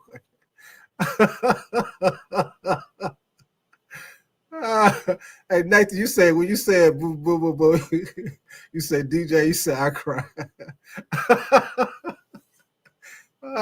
Sean G, you say Big Tight got a cold. You know what, Sean G? I don't know what it is, Sean G. I don't know because I don't know if it's my allergies. I don't think I ain't catching no cold, Sean G. I think it's my allergy, man. Because I know down here in Georgia where I'm at, the weather been different this week, man. It was all hot last week, but this week it been like in the 60s, man. When it usually been up in like the 80s and 90s. This week it done cooled down. So I think it's my allergies, man. Anytime the weather start changing, Sean G, my allergies start fucking with me anytime the weather start changing. You say, yeah, I said fucking what I wanted you to notice. Roadmaster say self-snitch. Old Texas Tech, you say, yeah, all blacks going to watch NBA running, steal it and shoot it. Hey, Texas Tech, boy, you a wild boy, Texas Tech. Hey, but Texas Tech, hey, they doing all that, Texas Tech. They doing all that. They most definitely, they running. Texas Tech, they running, getting the hell on. They most definitely trying to steal everything. They most definitely trying to steal your shit. And they shoot the lights out, baby. They shoot the lights out, baby, for sure. Oh man. Sean G, you say funny ass weather. You say my son got something too. Yeah, man, it doggone weather, man. I swear, man. Anytime weather start changing, Sean G, it always start messing with my allergy, man. Every time, never fail, man.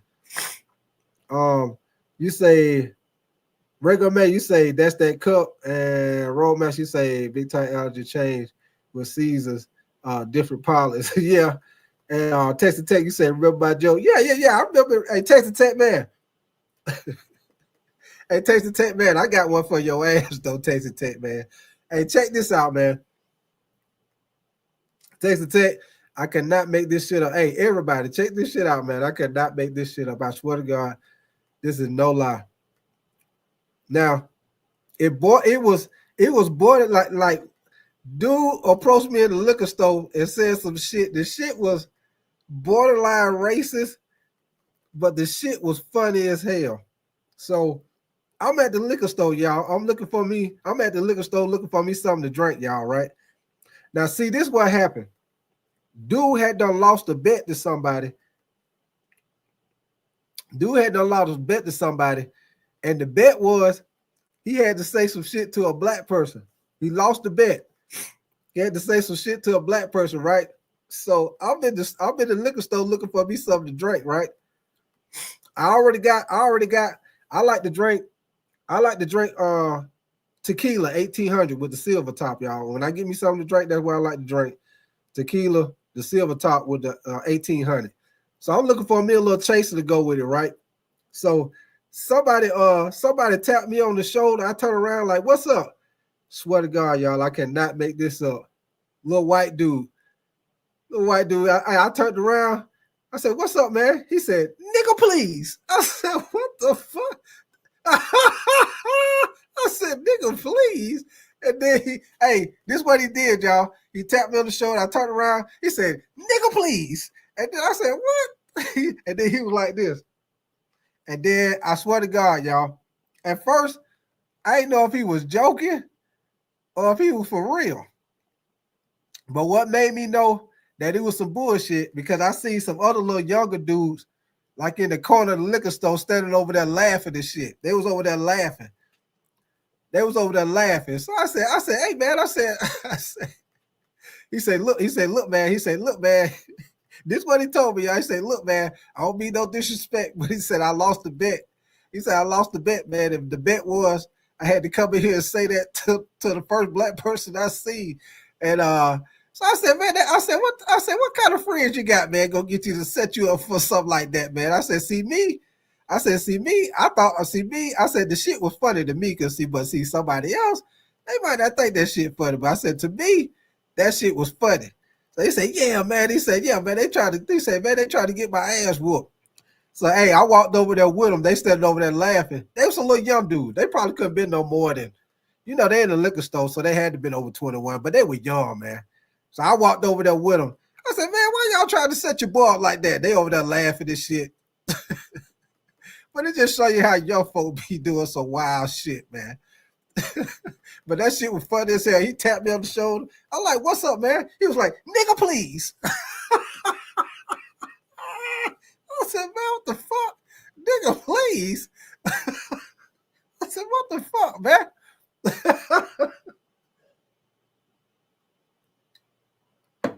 Well, man, let me see you say, Mixed Swag. You say I would have backhanded dude Ed Smarty. You said, "Does this guy ever shut up?"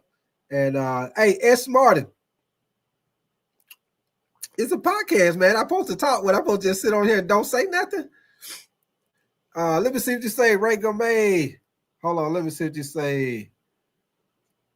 You say that's in New Orleans. You say Miss Swag. You say, "Yeah, dude would have got stunt like Kurt Franklin." You say stunt like Kurt Franklin. And a roadback, you say Nathan. You say motherfucker touched me before. You say we done face to face. You say he risked his life.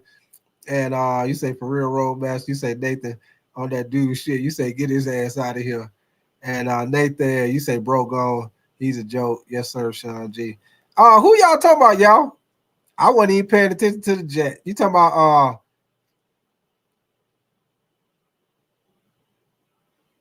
you talking about the dude S Smarty? That's who y'all talking about?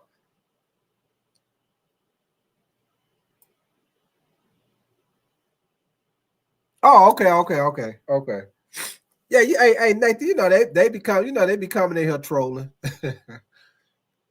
They be coming in here trolling, Nathan. That's why I don't even pay no attention to it. I read it, and I say a little response, and I just keep on going, Nathan. They be trolling. So I don't pay it no goddamn attention. You already know that. I ain't paying no attention. But like I say, back on the football, y'all. I know a lot of y'all came in here later, but if y'all didn't hear, man, if y'all didn't know, the Falcons right tackle Caleb McGray, that's their starter. He is gonna be out. They already done placed him on season-ending knee IR, man, and he basically is the right tackle, the right starting tackle for Micah Penix and the Atlanta Falcons, which I know really that's his blind side, because Michael Penix is left-handed. So his blind side is the right tackle. And matter of fact, if I'm not mistaken, their second string right tackle is also hurt. So that's gonna be a big loss for them. That's gonna be a big loss for the Falcons, man. So I don't know, man. They might end up trying to make a move for that right tackle position, man. Let me see, Sean G. You say fucking with story time. Roadmaster, you say why you want the host to stop talking. You say kind of shit is that. Hey, Roadmaster, Like I said, we ain't paying no attention to him. Hey, Roadmaster, Roadmaster, how about have a show and don't say nothing? Just be sitting there like this. How you have a show and don't say that? Nathan, you say, yeah, man, if there's one thing you don't you say it takes I hear you, Nathan, man, for sure, man. Appreciate you. Y'all know to be the story time, baby. Story time.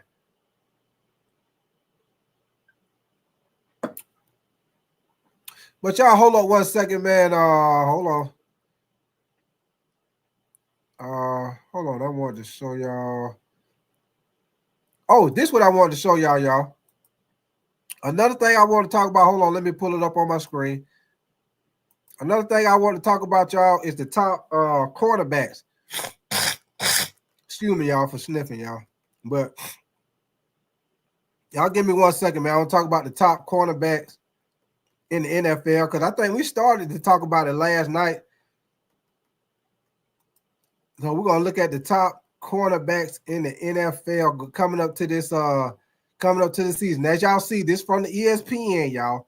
I know y'all be like, where the hell you be getting these rankings from?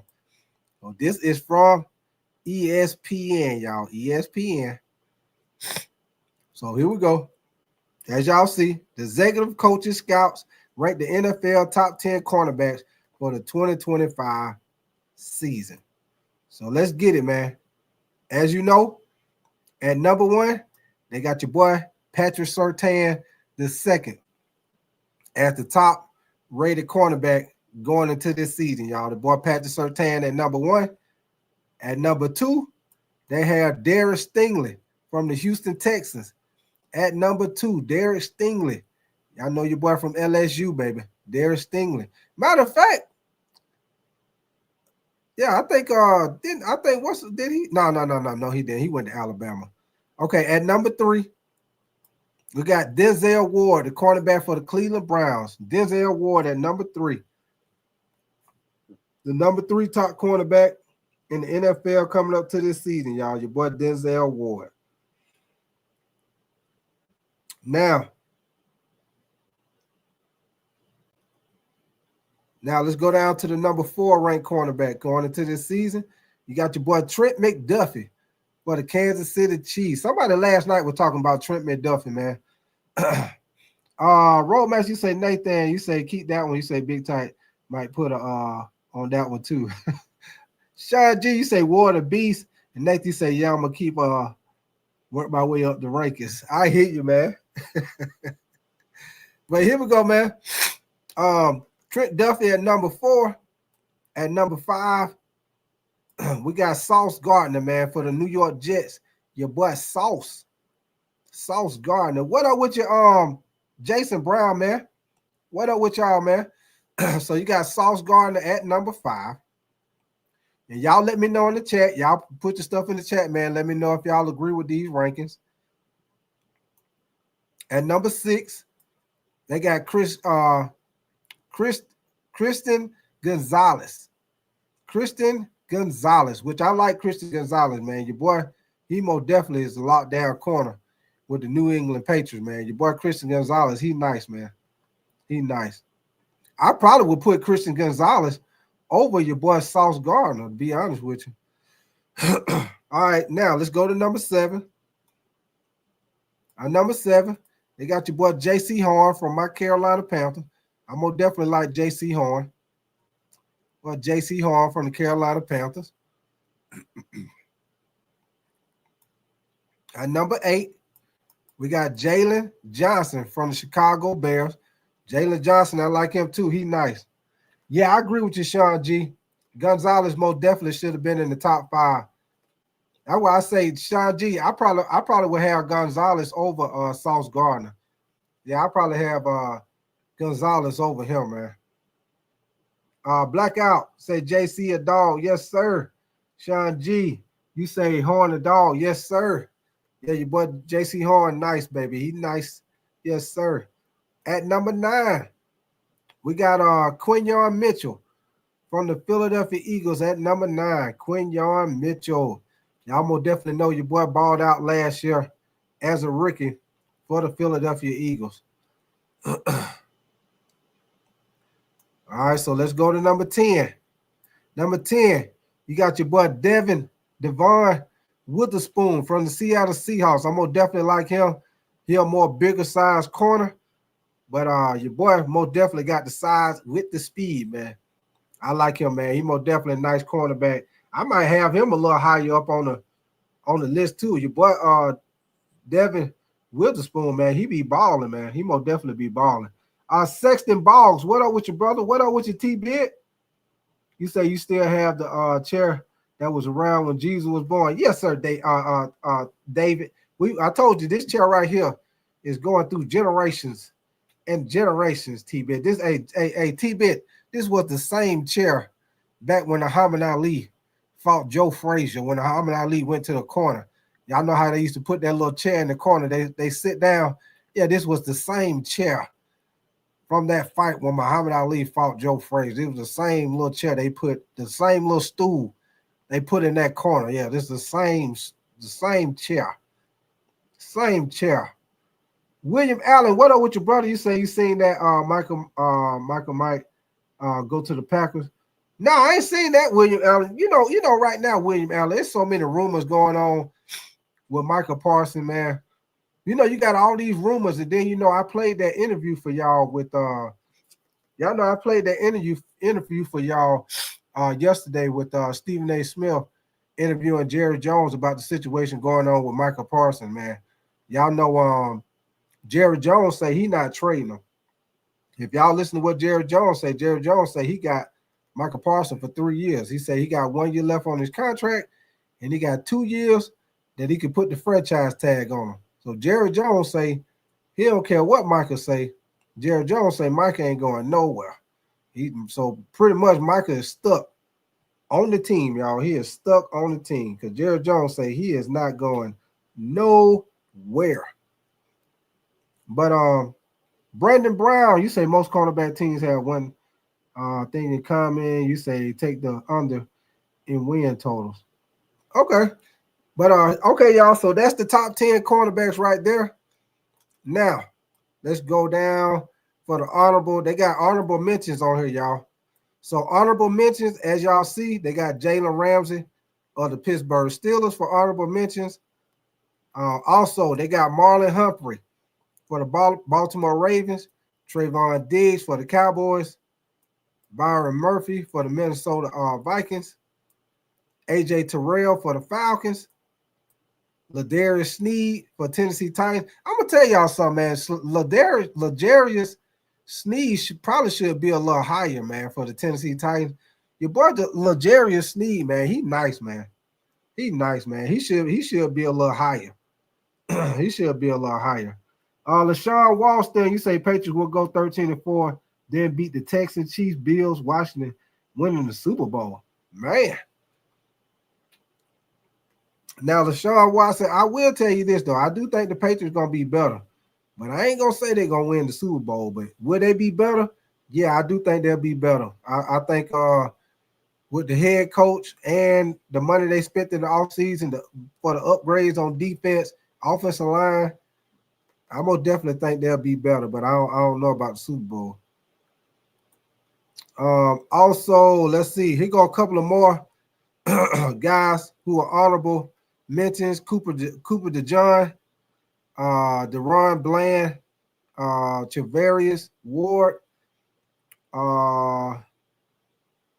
what's his name? Demi Moore, Lenore for the 49ers, DJ Reed for the Lions, Carlton Davis III, Marshawn Lattimore.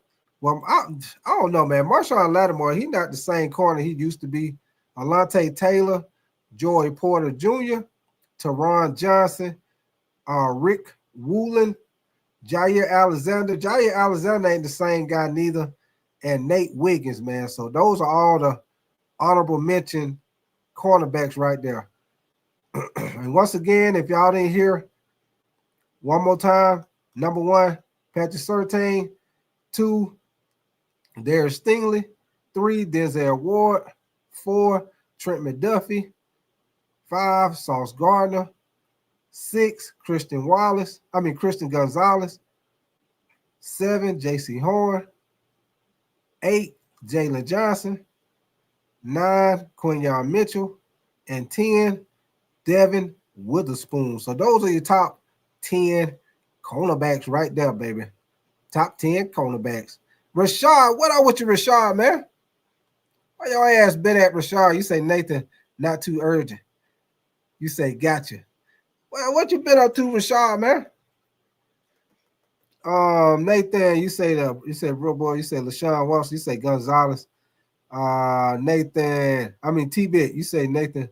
Well, you say why you keep changing your profile picture. And Sean D, you say Sean B looking for easy way out, gonna end up somewhere getting exposed. Yeah. Sir, man. Appreciate y'all coming through, man. Rashad, you say Michael said he's back hurt, y'all. You said don't think we're gonna see Michael in Dallas again. Hey, Brandon Brown, you say the Patriots under 5.5 wins.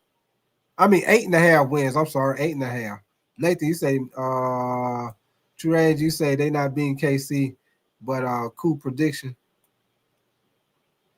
Hey, Rashad, he only saying his back. He only saying that stuff about his back because he ain't trying to play. Y'all know he ain't trying to play till he get that money, man. That's all he doing, man. I guarantee you ain't nothing wrong with his back, man. I guarantee if they pay Micah Parsons tomorrow, I guarantee you all of a sudden his back gonna be healed up and he'll be playing next Thursday night. Guarantee it. Hey, we wake up tomorrow. Sometime tomorrow, they come out breaking news. Micah Parsons has signed the highest paid non-quarterback contract. Guarantee you that back injury that he got, guaranteed that back injury gonna magically go away and he'll be playing next Thursday night. But I'm gonna tell y'all something, like I said before, man. With him, with Micah Parsons ain't practiced none this training camp, and he just been pretty much chilling. Even if he do play, if he end up being in a situation like CeeDee Lamb and he get paid right before the game, it could be a situation where, because he's not in football shape, so now you're looking at a situation where he could pull a groin, he could pull a hamstring, some type of tissue injury, man. So either way it go, if it start getting too close, he probably ain't gonna. Even if he do get paid, he might not play. And if he do play, he's not gonna play he's not gonna be a full participant. They might only put him in the game on passing downs or something. Because he ain't been doing nothing, y'all. Rashad, you say big tight. You say I'm with Jared Jones, Michael being a diva on this situation. Y'all by the John, you say more receiver yard this year, Jamar or Justin. Hey, guy by the Sean, I'm gonna say Jamar, because I think the Bengals gonna be in a situation where they're gonna have to throw a lot. I think the Bengals gonna end up throwing more than Minnesota. So I'm gonna say Jamar Chase. Yeah, I'm gonna say Jamar Chase. Yeah, Sean G, you say Chase. T-Bit, you say, but y'all listen, you say Patty's not when time around. You say it's just season goes by and think it gets better, but doesn't feel like that. Sean G, you say Chase got Joe, and you say Jamar for sure. Yes, sir. Y'all give me 1 second, man.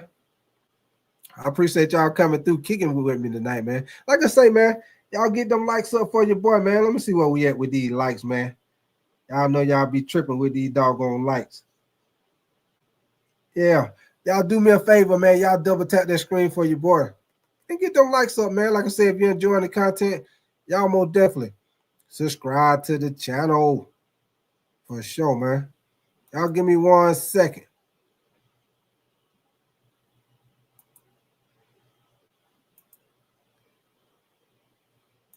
Starting quarterback. Adam, what can you tell us about New Orleans' decision?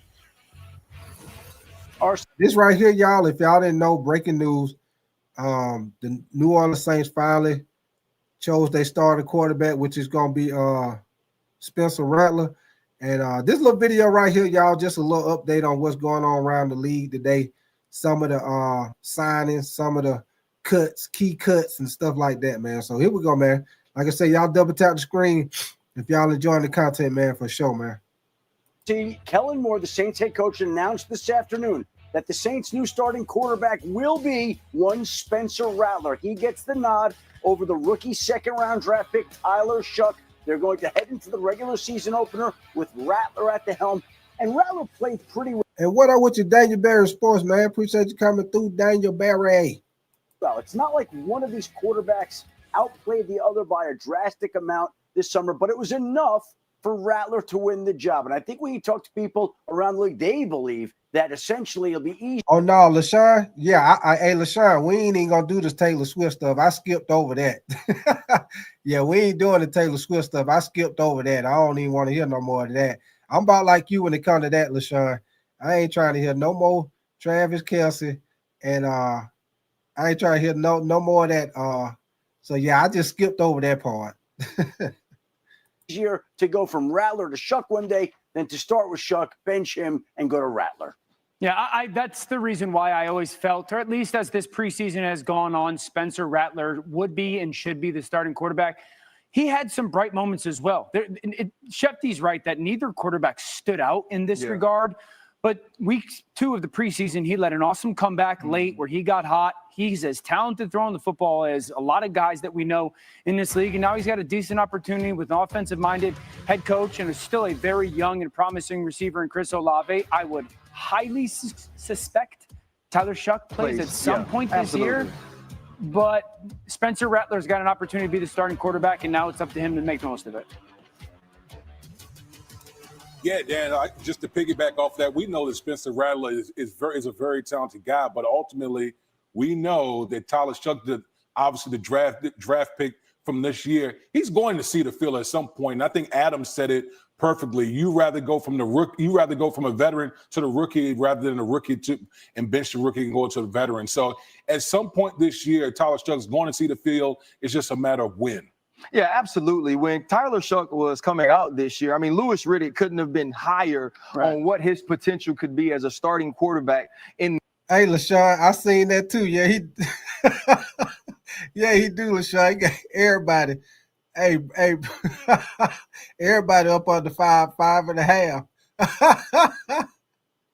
This league, but we forget sometimes who Spencer Rattler was, whether it was at Oklahoma or South Carolina before he was drafted in the 5th round. Incredibly strong arm, incredibly talented, but Tyler Shuck is the guy who I expect to see the field at some point this year, because if you're Kellen Moore, you have to know headed into next year, is your franchise quarterback of the future actually in your building? And if he isn't, you need to move on and figure out who that is. Totally. No, that wasn't the only business of today. By 4 p.m. Eastern, they have to be down.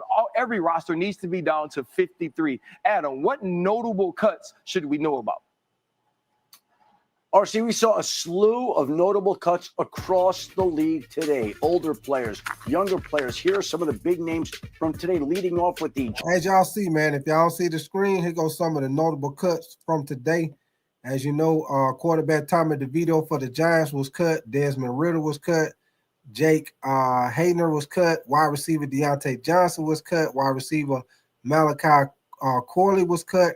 Running back Clyde Edwards-Helaire was cut. Miko Hartman was cut. Safety Jalen Mills. Wide receiver Hunter Renfrow was cut. Wide receiver Robert Woods was cut. Wide receiver KJ Hamler was cut. And running back Carson Steele were cut. So those some of the notable names that were cut today, y'all. Giants quarterback Tommy Cutlets DeVito put on waivers today, essentially in New York. Desmond Ridder let go. Jake Hayner, New Orleans. And what up with your Muffet 474, man? What up with you, brother? Deontay Johnson, the former Steelers, Browns wide receiver, another wide receiver, Malachi Corley, Clyde Edwards-Helaire, New Orleans, McCole Hardman, Jalen Mills, Hunter Renfrow, Robert Woods, KJ Hamler, Carson Steele. Those are some of the names. They're still coming in right now. The Browns released their veteran kicker, Dustin Hopkins. They're going to go with a younger kicker right now. So, again, huge moves. They're still coming in. As for the Cincinnati Bengals, they get their deal done with Trey Hendrickson.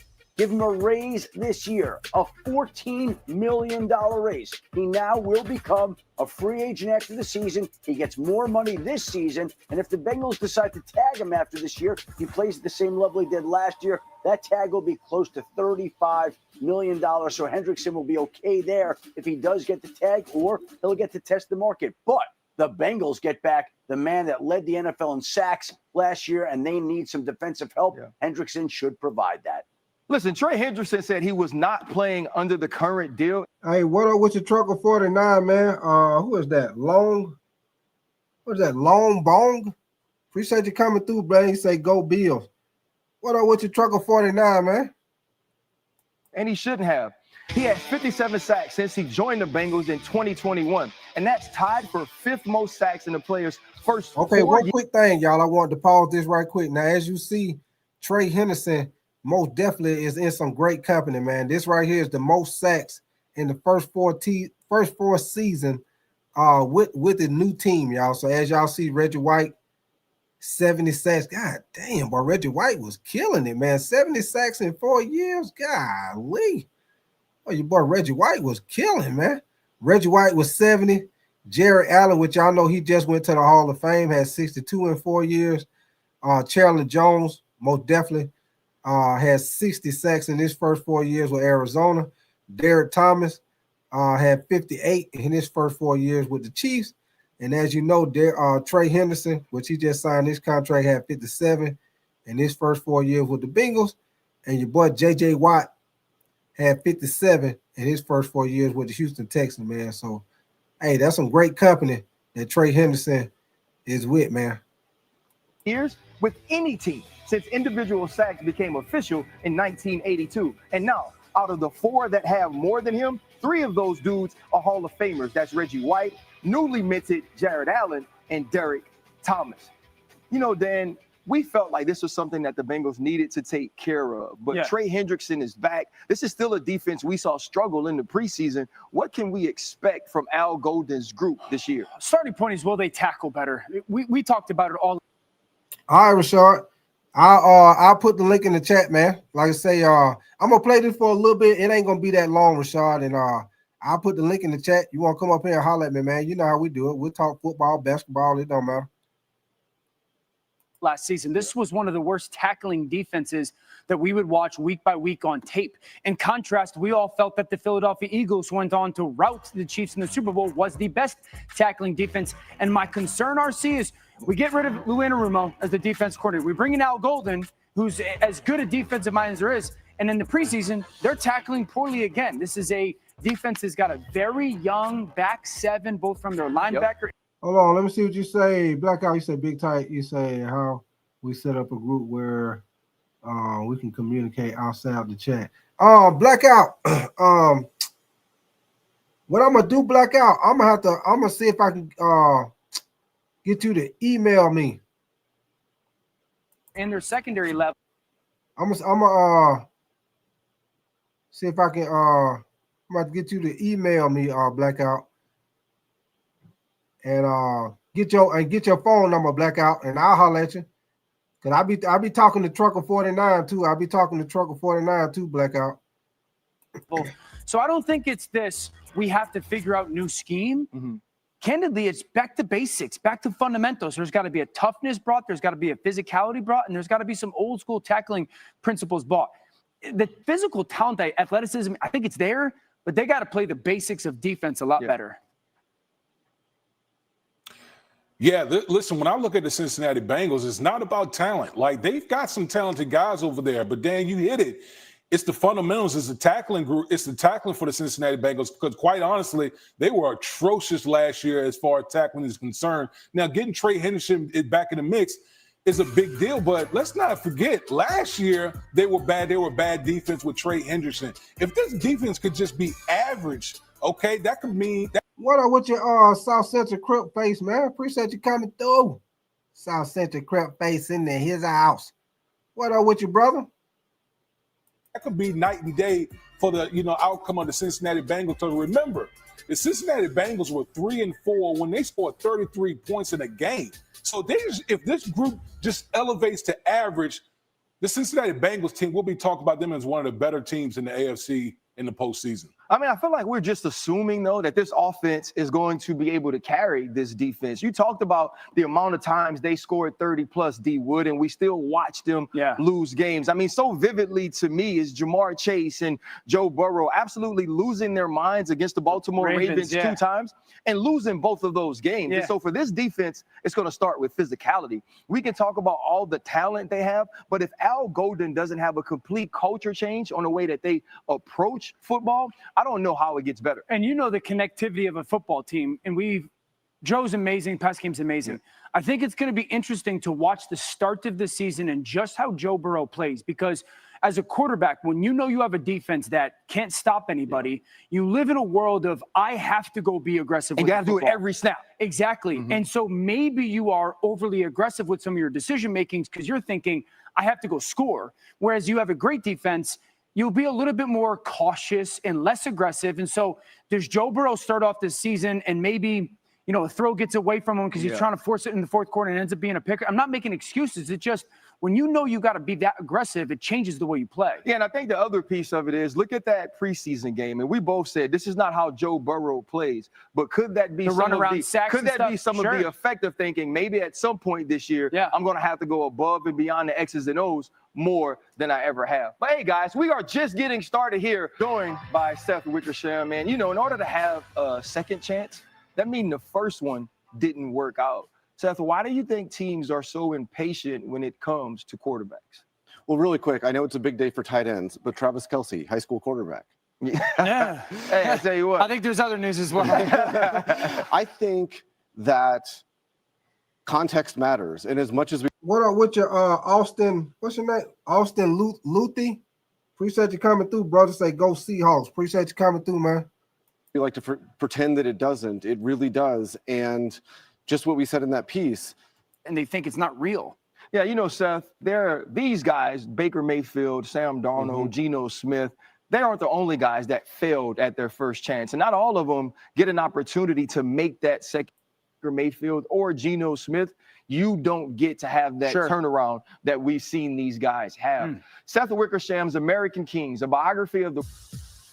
RC, moments ago, the Browns head coach Kevin Stefanski said Dillon Gabriel will be Cleveland's #2 quarterback in the Browns' regular season opener against the Cincinnati Bengals. That means that Shedeur Sanders, the other rookie draft pick in Cleveland, will dress as the #3 quarterback for the Cleveland Browns. But Flacco will start, Gabriel will be the backup, and Shedeur Sanders will be the emergency #3.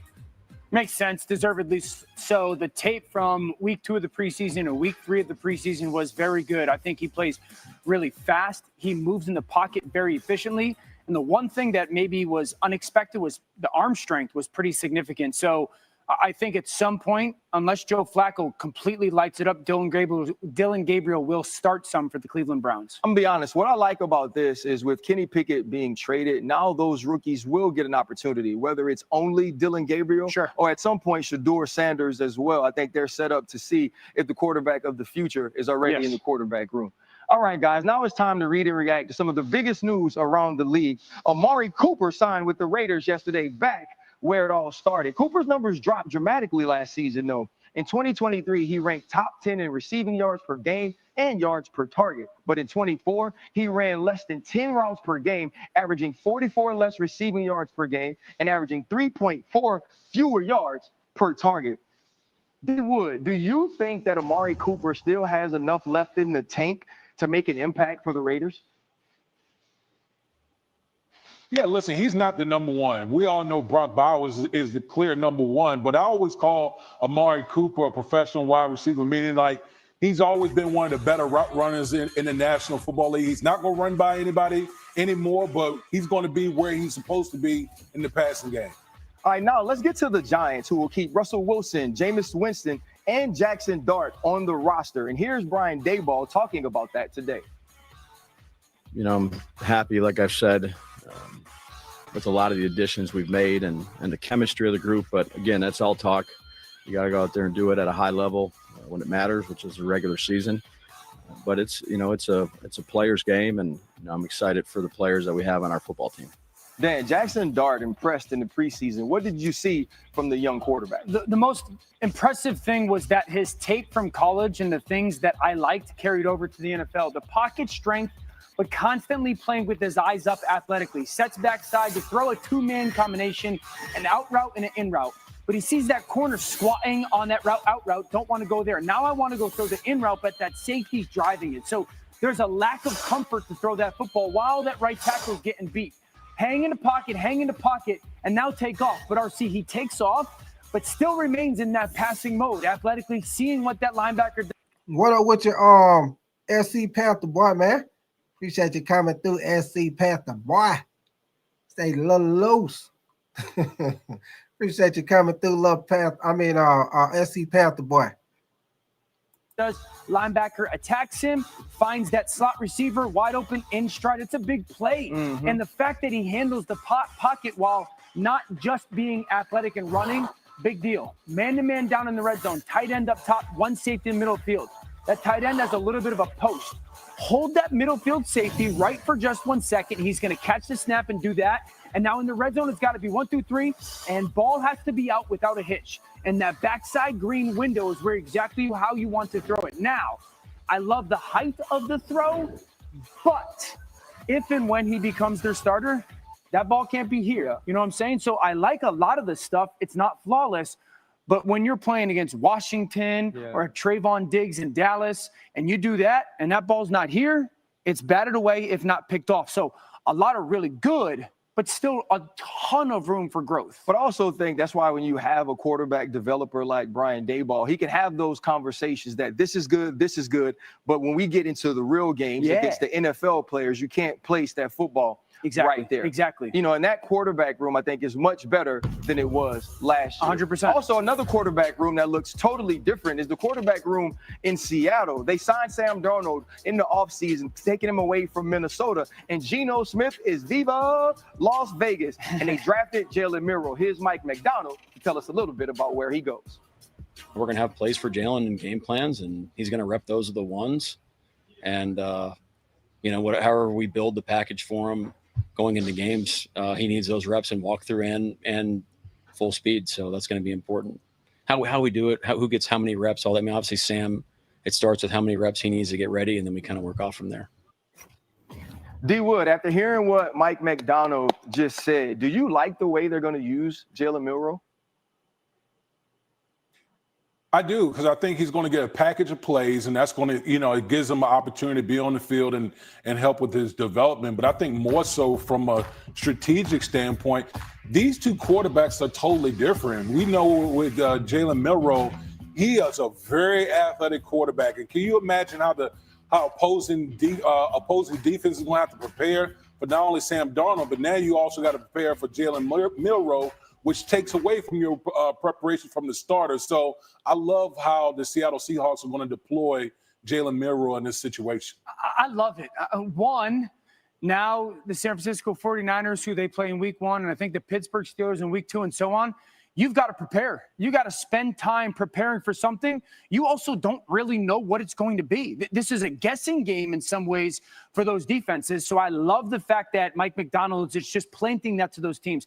Number 2, who is the Seahawks' new offensive coordinator, RC? Clint Kubiak? Clint Kubiak, coming from the New Orleans Saints, who just has this history of Taysom Hill. Yeah. So I would fully expect that now you've got a coordinator. It's not just some, hey, we'll see if we can do something. He's got a history of using this type of athlete. Now, Jalen Milroe, with all due respect to Taysom Hill, is a significantly better athlete out in space with the ball. And so I love the fact that you've got a coach that has a history of it, that knows how to use it, when and where, what it should look like, how to dress it up. And now these defenses have to try to play a guessing game early on of how to handle it. And the last part to say is this.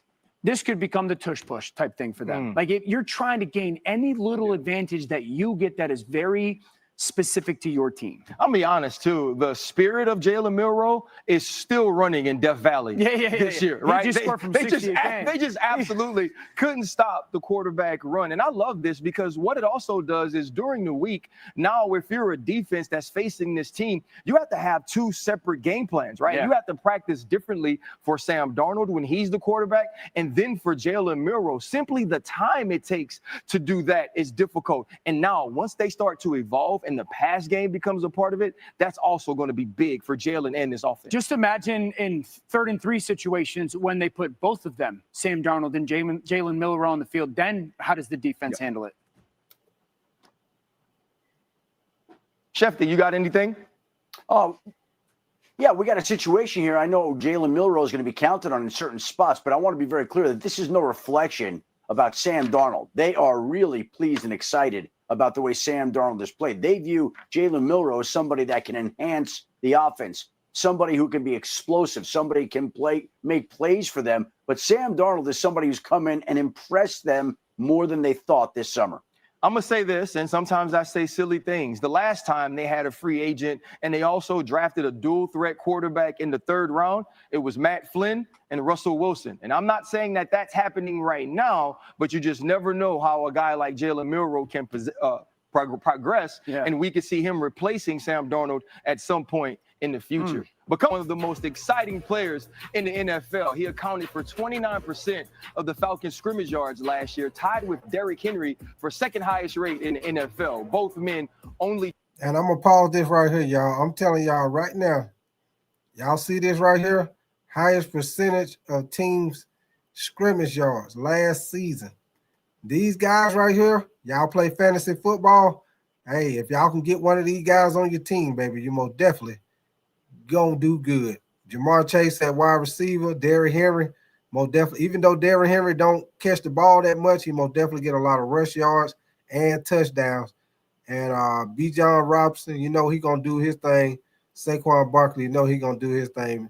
Bijan and Saquon most definitely gonna catch the ball and run the ball out the backfield. So all 4 of these guys most definitely are big fantasy football guys. If any of y'all about to start doing y'all draft.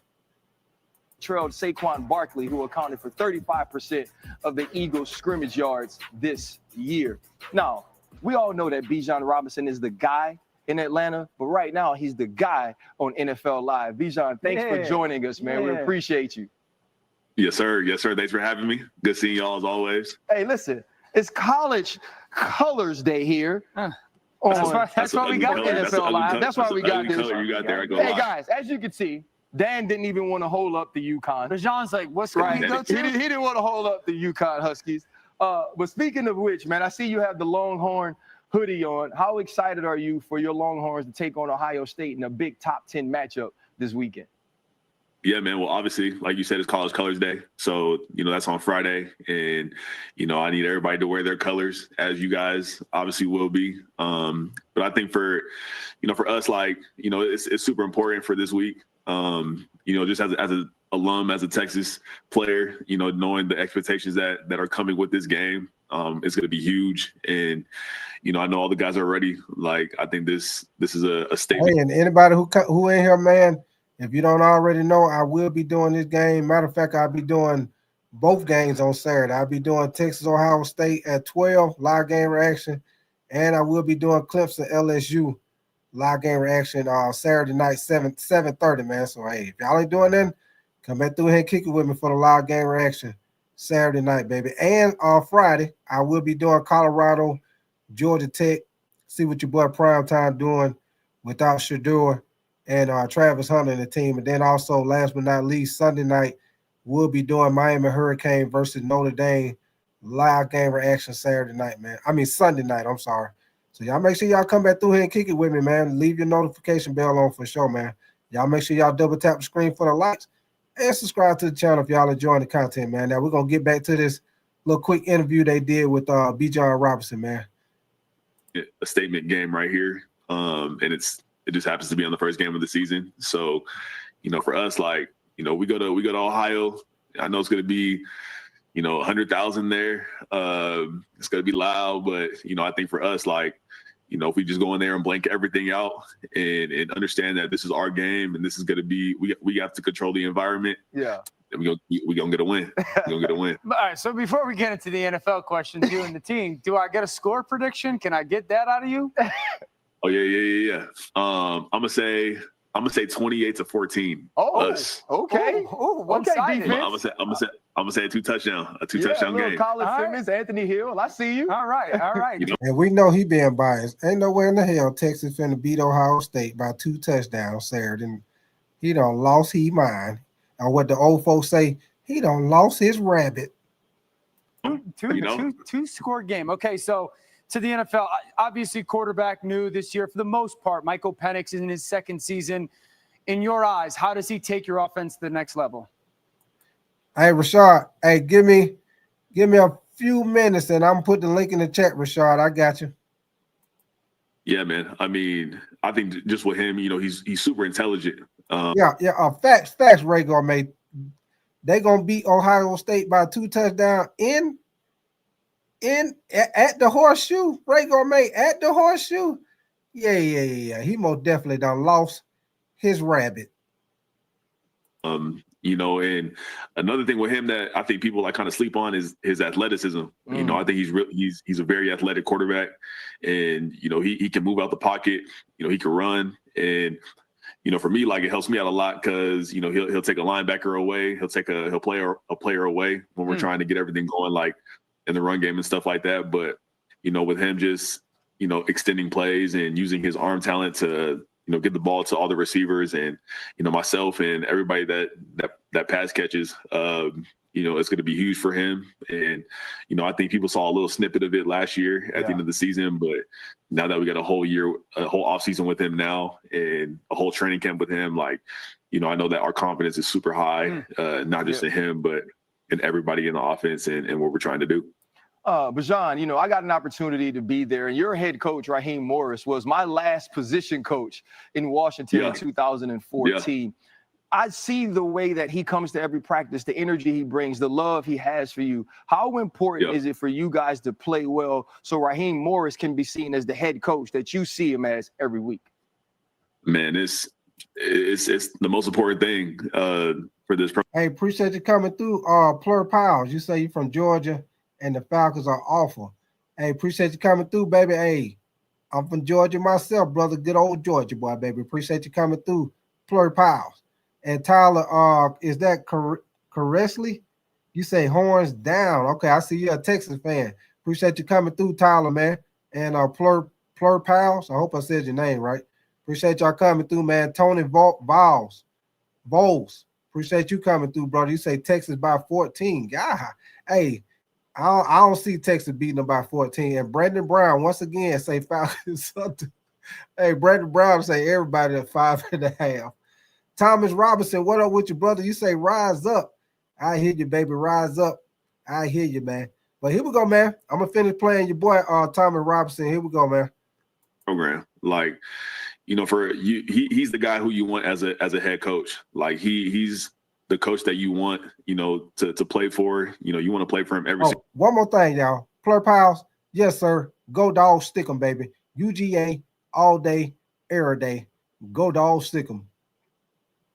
A week to the best of your ability because he just brings so much energy. He's the best dude ever. You don't want to let him down because he'll never let you down. He'll always have your back. He's always there for you. He's always trying to get the best out of you. Listen, as we talk about your head coach, let's say you were the head coach of a fantasy football team. Where would you draft Bijan Robinson? Obviously I'm gonna draft myself number 1. That's where my confidence is at. No brainer. And and I know there's a lot of people that play fantasy football that's drafting me, high and stuff. But, I don't listen to any of that, which is a great thing. I love the fantasy football. I love the game. It grows the game so much. But, I would draft myself, number one. I can see would the have to. headline now. Bijan Robinson goes on NFL Live, picks himself number 1, and says Texas wins by 14. I can't wait. Hey, listen, I can't wait to see it. It's gonna happen, man. Hey, I got to come to that practice. I got to see you move all around the field. If they're drafting you number 1, that's a smart place to pick you, man. Best of luck this season, and thank you, brother. Yes, sir, big brother. Good talking to you guys. Good luck, man. Yep, thank you. And speaking of number 1, there's only one big hold-in left. And in case you have... RC, it turns out that the Falcons placed their starting right tackle, Caleb McGarry, on season. And this is what I was telling y'all about earlier, man.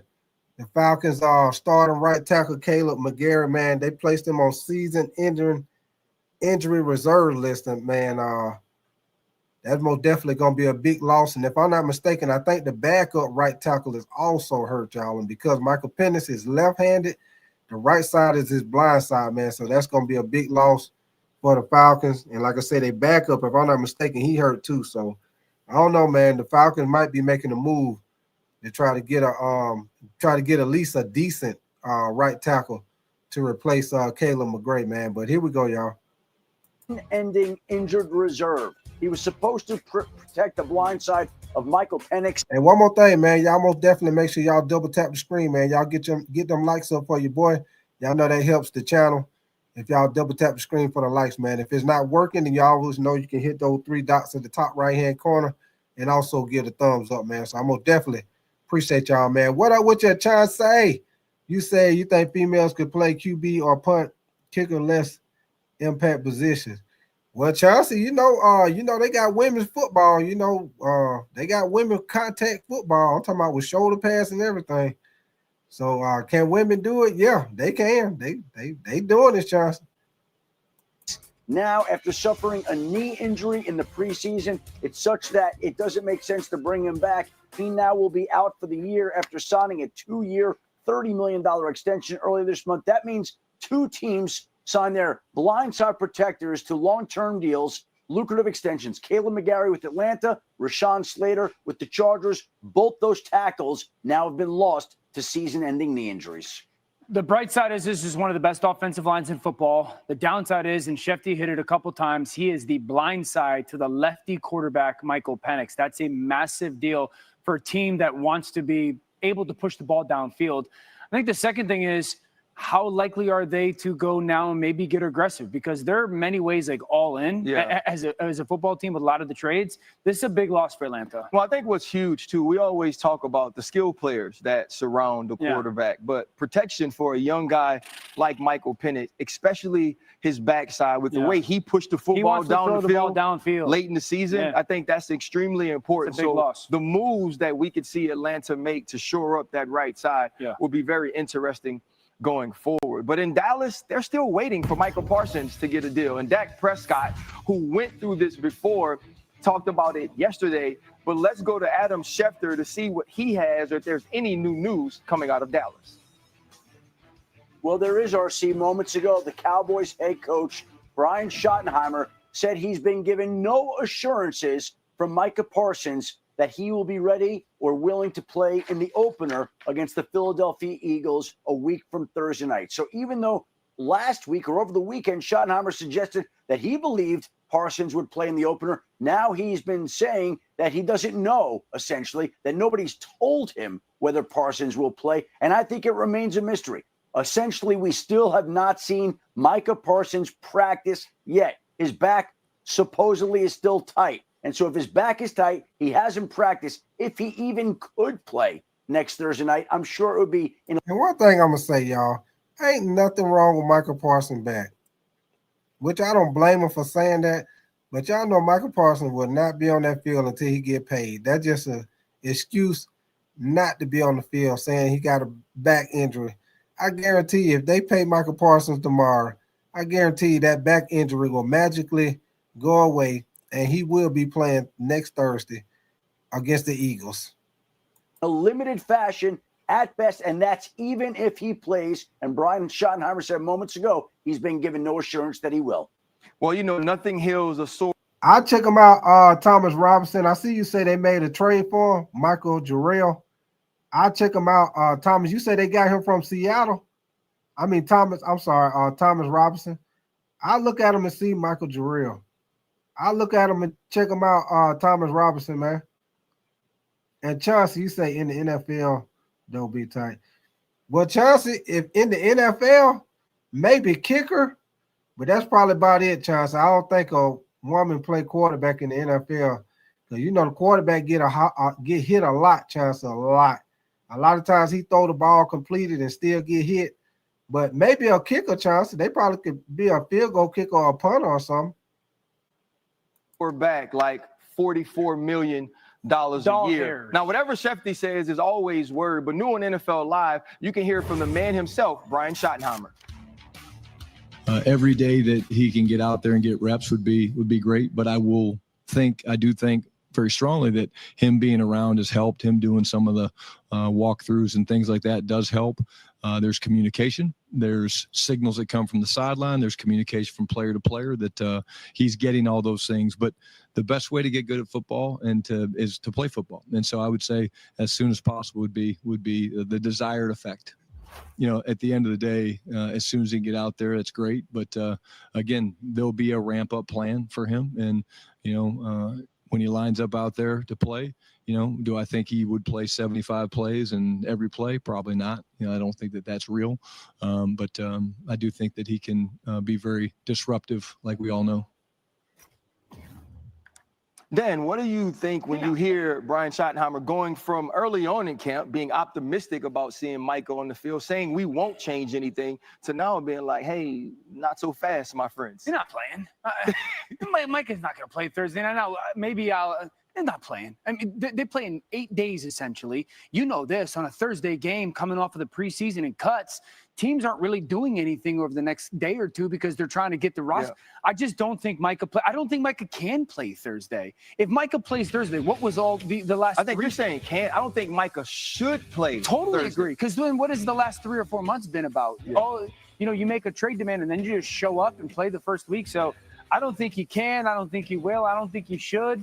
And that's a huge part of this defense. But also it's, you're sitting there going, Overshown, what's his health? Diggs, what's his health? Yeah. So I know Micah's taken a lot of the headlines, rightfully so, but there's a lot of big-time players, at least 2 more, that are still question marks for their defense. Absolutely. Yeah, listen, I've been saying for some time now, I think it would be irresponsible for the Dallas Cowboys to put Micah Parsons out there on the field, even if they get a deal done in the immediacy. Listen, we've seen this script before. When I was with the Jets, Darrelle Revis held out. Mm-hmm. We got him signed. And the very first game against the New England Patriots, what happened? He pulled a hamstring. He got hurt. And that's to the detriment of the players. And so I just feel like Micah Parsons is not going to play. It's not to his benefit. This is only 1 game out of 17. You got to think long-term if you're the Dallas Cowboys in this situation. First off, in Darrelle Revis' defense, he was covering Randy Moss. Randy Moss then ran buku people out their hamstring, even dudes who was in training camp those years. For Michael Parsons, though, I think it becomes a matter of principle as well. Sure. The reason you've been holding, the reason that you haven't been on the field is because you believe you've earned a contract extension. That doesn't seem to be changing before Thursday. And so if you don't get that deal, or even if you do at this point, if I'm Brian Schottenheimer, I'm saying I'm going to let you ramp up in practice first before I put you on the field. But the bottom line is this. Headed into playing the team that's the reigning Super Bowl champion, the Dallas Cowboys are further away from closing the gap on the Philadelphia Eagles than they were at the end of last season. Yeah, I think the most likely conversation going into Thursday and coming out of it is, okay, technically their first date / if it was a 2-year. All right, y'all. That's it for that little update and NFL news going on around the league, man. So like I say, man, other news that's going on around the league, if y'all didn't know. Cornerback Maxwell Harrison, like I said, for the Buffalo Bills. Y'all know he the rookie cornerback that they drafted in the first round this year. He will start out the season on IR, so he will miss the first 4 games of the season. If y'all, I'm pretty sure y'all don't heard by now, Spencer Rattler will be the starter quarterback for the Saints. Brandon Ayuk will be out for at least until week 5. He's still recovering from that torn MCL and ACL knee injury that he had back in October 24. So, yeah, that's what you got going on with these injuries, man. Dylan Gabriel been named the backup for the Cleveland Browns. Shador will be the 3rd quarterback on the Cleveland Browns, man. Chauncey, you say, I like the new season from Radio Raheem Morris. You say they may win 5 to 7 games. You say I'm still thinking who I want to go in. Maybe I'll take it game by game. I'm superstitious a little. You say don't want to jinx it. Okay, I hear you, Chauncey. Roadmaster, you say I got jokes for PPP when I see his live tomorrow. You say he really took like Kendrick Perkins. You say he looked like Kendrick Perkins. I hear you, Roadmaster. Alex, what is that? Alex Russ? You say soccer, NFL. You say soccer. Okay, I hear you, man. Appreciate you coming through, brother, with the soccer. Yes, sir. And Ray Gourmet, you say go Saints. Roadmaster, you say Shador quarterback 4. You say until everybody else got hurt. That's true, Roadmaster. You know, they traded Kenny Pickett.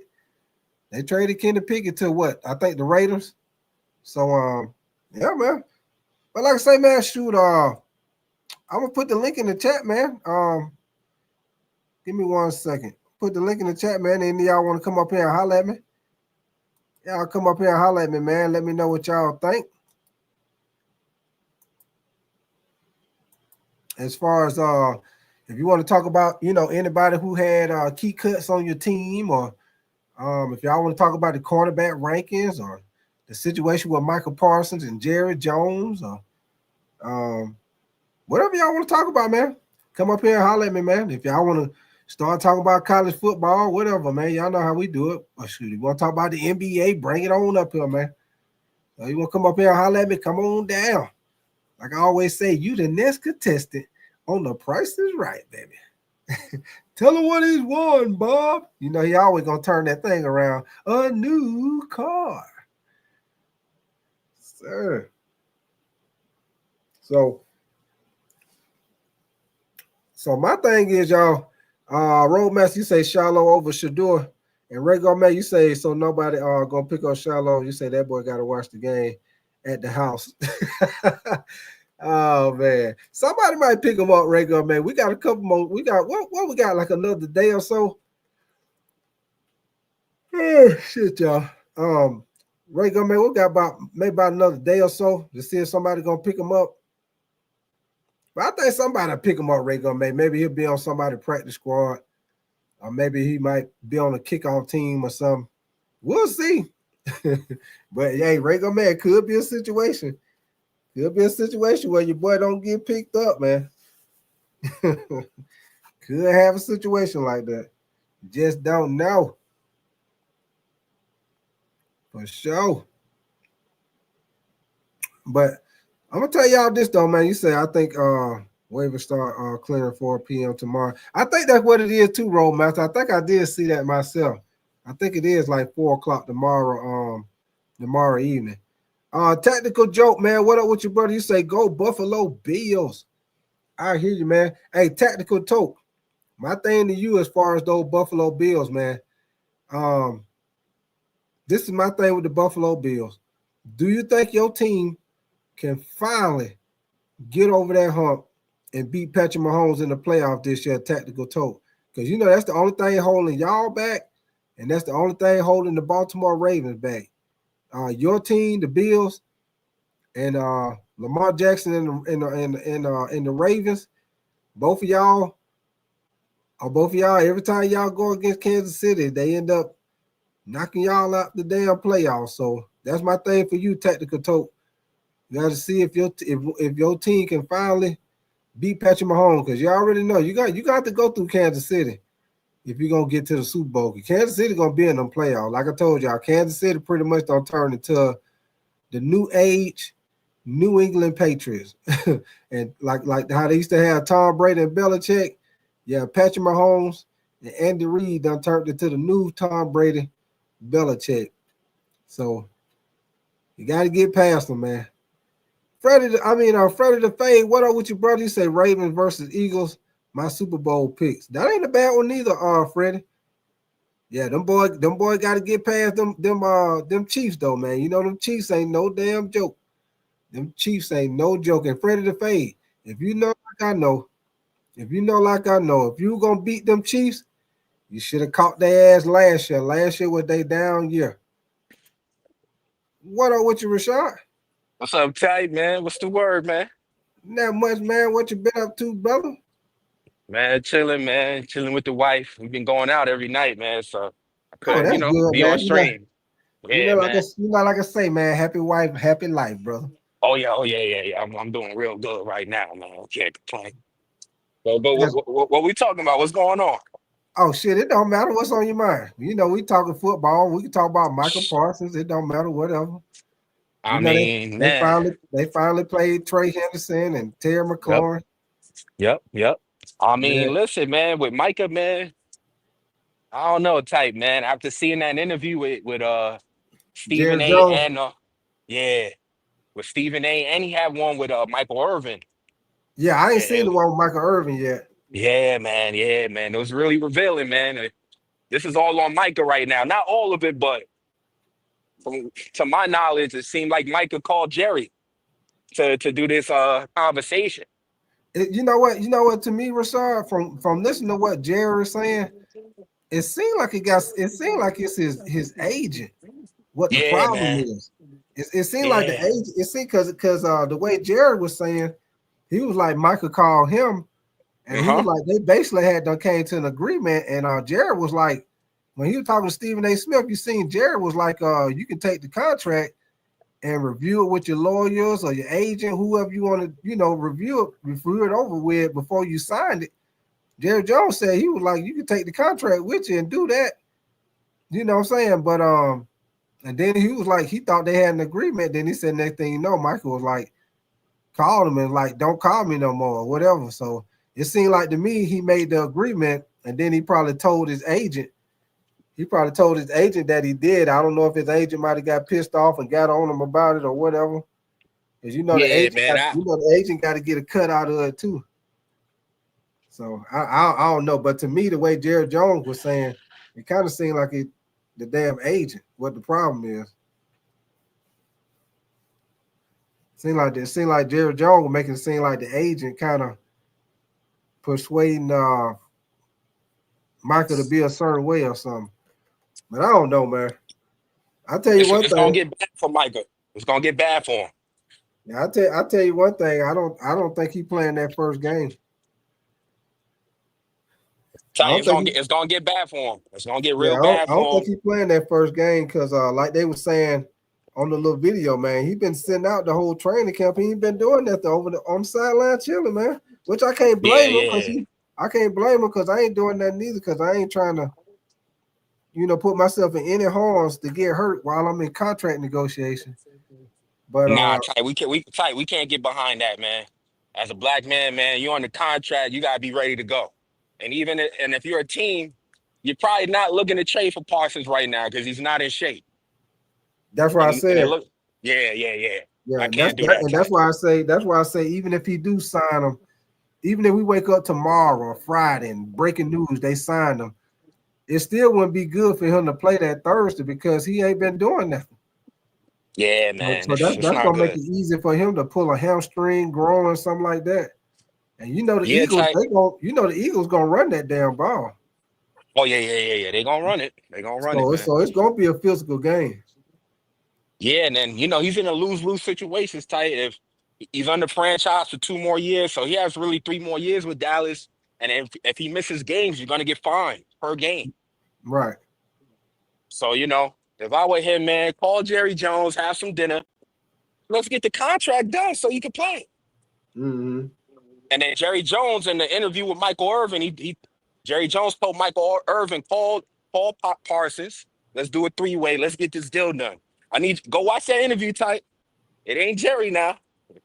We got to fall back on Jerry. He ready to pay. I don't know what Micah Parsons and his agent is on, but it's ridiculous, man. Sign the contract. Let's play. Let's play football. Yeah, because you heard Jared Jones say the contract that they agreed upon was to made Micah Parsons would have made Michael Parsons the highest paid non-quarterback in the league. Yeah, man. Yeah, so And then you see with Trey, with Trey from the Bengals, man. Listen, the owners run the shit in the NFL, man. That wasn't really a good deal. I mean, he got the no, little I $14 mean, million because raise. all they did, Rashard, was just add on 16,000. I mean, 14,000. He was already getting paid 16 a year. They added on 14, and if you look at what Max Crosby got, you look at what Daniel Hunter got, Myles Garrett, and TJ Watt, he getting paid less than all those guys a year. Yep. So he most definitely took a bargain big time, man. Yeah, because He took a you don't have the bargain big leverage. time, and You don't. he led the NFL in sacks 2 years in a row. Yeah, but and he's in a bad position too. If he gets hurt, he's gonna be a free agent next season, and the Yeah, Bengals because can he still, only signed a 1 year deal. Yeah, it's just for 1 year. yeah, man. So the NFL infrastructure, man, the owners run the show, man. It's a Oh lose lose. yeah, most definitely. But yeah, Richard Perry, you most definitely right, man. He got to get in game shape, man, because he ain't been doing nothing. When they show him on the sideline, he just over there chilling, talking.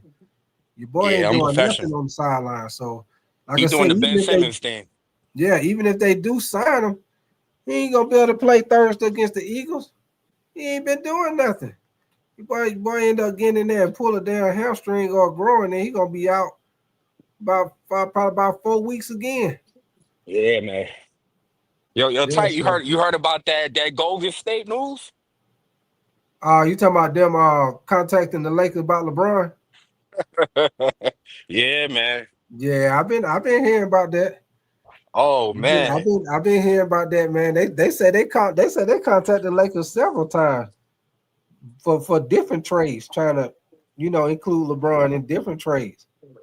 And what the Lakers say? No. Nope. They said nope, no way, Oh, no how. They said they whew. don't care what you're giving up. They said they ain't giving them up. So that lets you know. That lets you know if LeBron leaves, that's because he want to leave. They want him there. That would tight. That would be interesting though. Steph with Jimmy and LeBron and Draymond. Whew. But my thing is, Rashad, if they did trade for LeBron, who they giving up for LeBron? Definitely the deal is definitely around Kuminga. I know Kuminga would be in the deal. Probably Porzimski with some picks. It's LeBron's last. I mean, you're not getting much for LeBron. It'd just be the trade for the amount that he's getting paid. So probably Jonathan Porzimski and a few other little dump pieces with a pick. I mean, Yeah, that's not gonna happen. more definitely have to give up Kuminga. And then who did we just sign? Ty, I heard we signed a little. I Signed a think little. he's Bum, a yeah. 7-foot guy. Ain't no 7 foot or something. Yeah, some bum. We found some Yeah, bum just to, yeah. When I seen that, I was like, I don't know who that is. Yeah. We found some bum. So, we'll see what happens, man. Yeah, I don't And know when the who that is. NFL season start? Next Thursday night. And it's kicking off with the Eagles versus Cowboys? Yeah, next Thursday night it'll be the Eagles and the Cowboys, and then that Friday is the Chiefs and I think it's the Chiefs and the Chargers. That Friday night, and then of course Saturday will be college football, and then everybody else will play they first game on that Sunday for the NFL. But this week right here gonna be college start of the college football this weekend. Yeah. I'm gonna be on FanDuel. I got tight. I know y'all gonna say I'm crazy. Mm-hmm. I'm putting some money on the Cowboys to win that game, man. Without Micah Parsons? Yeah. I'm putting some money, man. I got the Cowboys win. I'm gonna put a nice little 200 because I know they got Cowboys under. Yeah. I'm gonna put the Cowboys, man. Man. I wouldn't do that. I wouldn't do that bet right there, man. Tight. The money to win is nice. And I know it is. I know it is because I know it's probably big odds, but I wouldn't put no 200 on that game, Sean. Tight, but this my thinking. When I watched that Michael Irvin interview, Michael Irvin is involved. I think they're gonna get Parsons to play. I think they're Yeah, gonna but get it my done. thing is, that's why I keep saying, Rashard, even if he do play, he probably gonna be situational playing because he ain't gonna be in football shape. So he might only play like passing downs or something. But this my thing, Rashard. Like I say, this my thing, Rashard. They already he not that Micah Parsons is a very good pass rusher, but he not that good against the run. He okay against the run. So with him not in the game, they really not, because that was their problem last year, Rashard. Their problem was stopping the run and running the ball last year. That was their problem. And of course, Dak was hurt.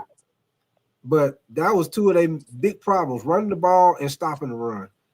And you play the Eagles, you got to be able to stop the run. Because if you don't, Saquon Barkley's gonna destroy you if you don't. But tight, one thing you know about football, man, both teams really got a shot to win. It's not like basketball, and with the Cowboys, Dak plays very well in the season. And if they can force the Eagles to run the ball multiple times, that's going to give the Cowboys a chance to win. If that offense could get going early, the Cowboys can definitely. I can see the Cowboys coming up with an upset in a game one situation. And Cowboys got a lot of fire on offense. I'm expecting them to really go hit it going early in the game. That's what I'm thinking. Yeah, Rashad, if I were you, I wouldn't do that one, man. Oh, tight, it's done already. That first game. It's done. Rashad, that ain't no good one right there, man. Tight. I'm telling you, I see it happen. I had a dream about it. Dak is going to go crazy in that first half. I think the Cowboys are going to go up big, and they're going to pull out the game. That's what I'm seeing. And it's a game one situation, so where they playing? You know where they playing at? Oh, I didn't look that up. I didn't look that up. I think it's in Philly. It's a game one. Yeah, I ain't. This is the time where the Eagles will lose. Tight. It's a game one. Eagles might be a little rusty. No, I ain't see them working out. Tight. Saquon gonna put about 200 on their ass. Oh, nah. Tight. They just want a chip. They just want a chip. Hey, Saquon gonna put about 200 on their ass, especially with Micah Parsons not playing. Oh yeah, man. They finna pick their ass apart. Micah Parsons ain't playing.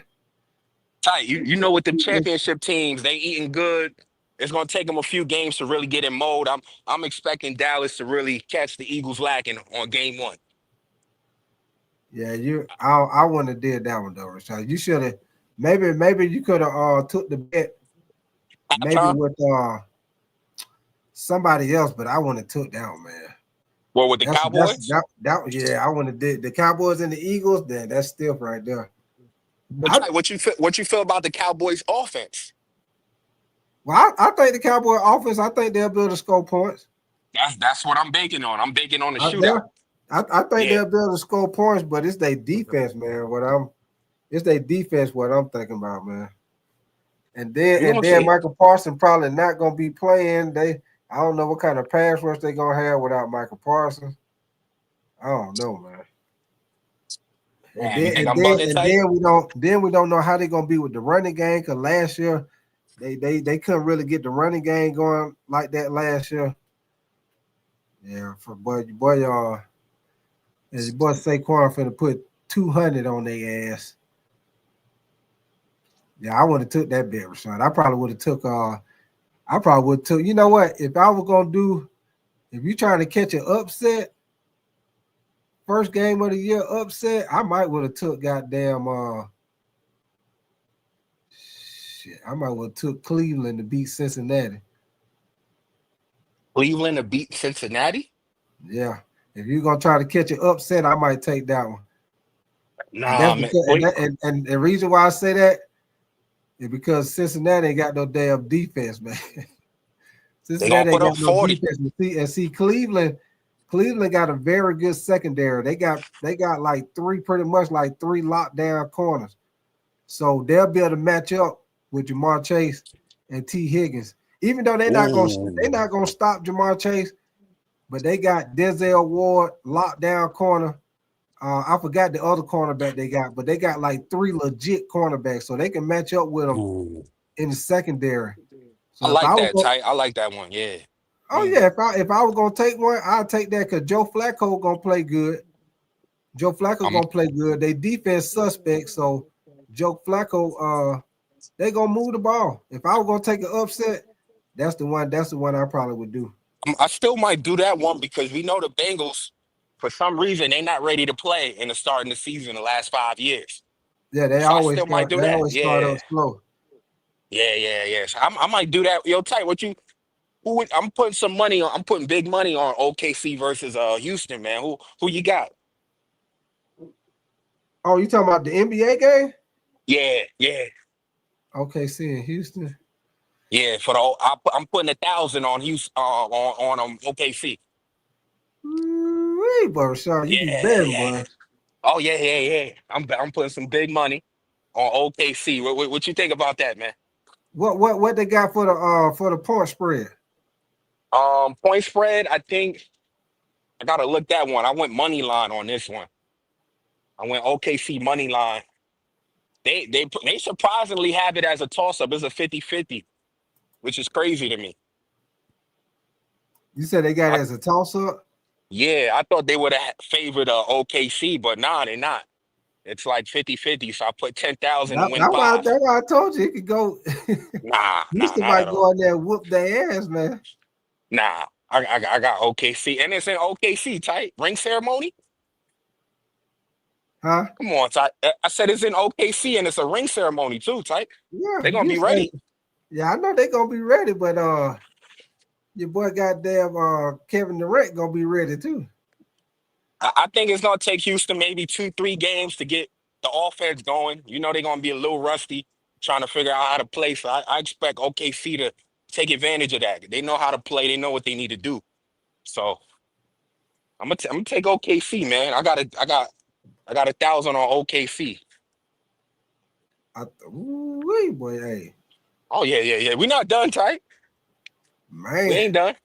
So I got my Man. Dallas. I got OKC.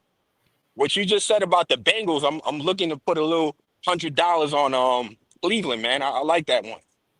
Yeah, I'm finna say I would do like a little light one on that one, but I'm gonna definitely that's one I was because I be doing like my predictions every week, like weekly predictions, and I always pick like one or two upsets, and that was gonna be one of my upsets right there. Cleveland beat Cincinnati first game of the year.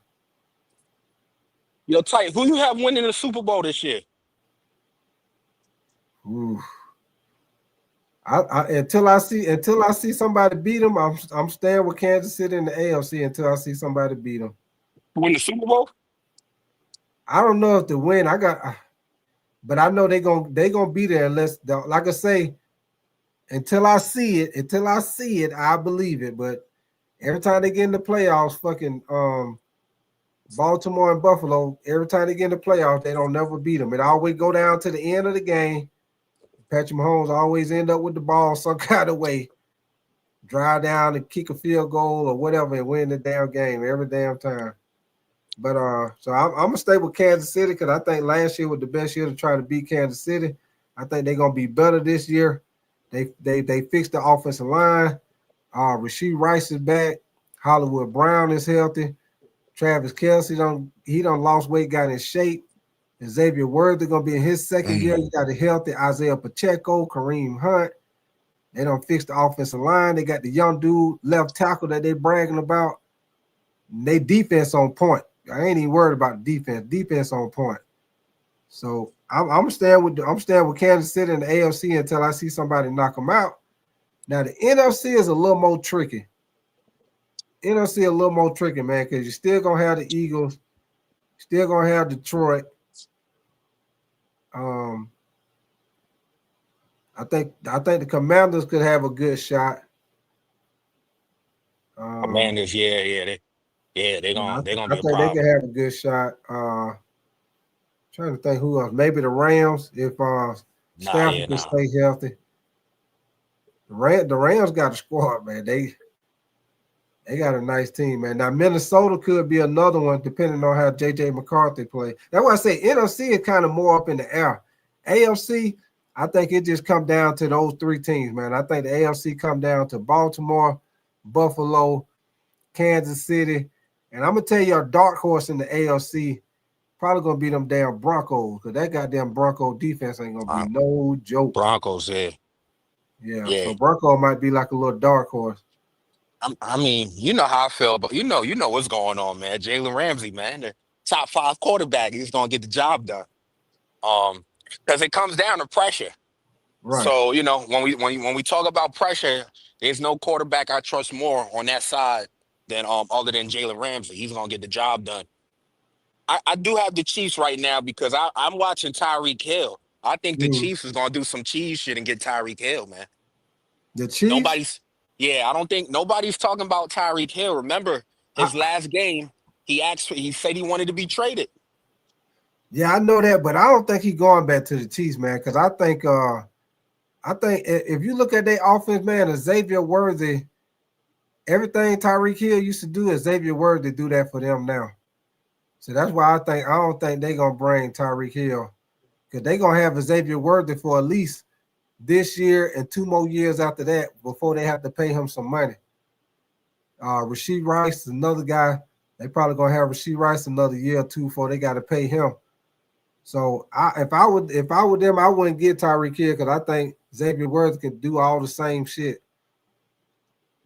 Well, matter of fact, I ain't gonna say I think he do. He already do it. He already do the jet sweep. They already throw him the screens. Everything they did with Tyreek Hill, they do it with the Xavier Worthy. And I like the Lions. Lions is my team, but it's that damn quarterback, man. Always makes mistakes, tight. When the pressure's on, hear another Joe Burrow, man. Just makes mistakes. I wouldn't mind having Joe Flacco for the Lions over what we got. Somebody I know is gonna make the You said Joe Flacco? Yep. Somebody that's gonna make the right plays. Every time, that boy with the Lions, man, always makes Jared Goff. Yeah, man. Oh, man, I can't stand him tight. When the lights is on, man, this dude makes mistakes. That pressure get to him, man. We need a different quarterback. That's the Lions' problem. We need a quarterback that's going to get the job done and not get nervous in those situations. And I like Joe Flacco, man. I really do. He's going to make the simple plays. Yo, you see what's going on with Cleveland, right? With Shador Sanders? He the third string quarterback. Both them boys tight. I told you it was a mistake. I thought both of them should have just stood out. Maybe, train for another year. These opportunities, I don't like it, man. Well, shoot, you missed it yesterday. We looked at the film when Shador was in the game. That third preseason game. Horrible. Yeah, he had some situations where he was holding the ball too long. Yep. Couple of situations where he should have threw the ball away, he didn't. Yep. Couple of situations where he dropped back and it wasn't nobody open. So it was what you want to say, good and bad. Not ready, type. He most definitely had a couple of situations where he should have threw it away, and he didn't. Yeah, wasn't nobody open. Yeah, he's not ready, type. Then he had one play. He was running all around in the backfield like he playing 2-hand touch or some shit. He's not ready. He is not ready, man. Everybody expected him to be a high drafted quarterback. He's proven that. We asked him the question why he didn't get picked from the Giants and some of these teams. We seeing why. He has a lot of work to do on his game. Well, I will say this, though. I most definitely feel like he can be a good quarterback in the NFL. I just think he's going to have to be on the team that's O-line? Yeah, with an O-line, because he more of a pocket quarterback. So he need to have a good offensive line like Jared Goff. Like Jared Goff, Detroit Lions, they got one of the best offensive lines in the league. So Jared Goff is one of the, what you want to call, long ranger. Yeah. Left in the NFL, because ain't really that many pocket quarterbacks left. You know what I'm saying? Just about all the quarterbacks in the NFL got that ability to be able to scramble and get that first down. It ain't too many Jared Goff left in the NFL. You got Jared Goff, Matthew Stafford, Joe Flacco, and it's like after that, if you think about the quarterbacks, like who else is it that's not a quarterback that can at any point in time they can scramble out the pocket? So ain't nothing but a couple of them left now. I was watching the film, man. You say what? I said I was watching Shador, man. There were situations where he had a nice pocket. He likes to run out the pocket for some weird reason. Yeah, he did that a couple of times too. He could have stepped up. Yeah, and he left. He left too early. Yeah. Yeah, that's the concerning part for me, Ty. Like he had some situations where he definitely came out the pocket, he had a clean pocket. He loves to drift out. That's his tendency. And that was a complaint in the draft that he likes to run out that pocket too much, man. And then when you're dealing with a guy like Myles Garrett and fucking Micah and Trey, man, they're gonna smash him. They're gonna force him right. He loves to run right out that pocket for some weird reason, man.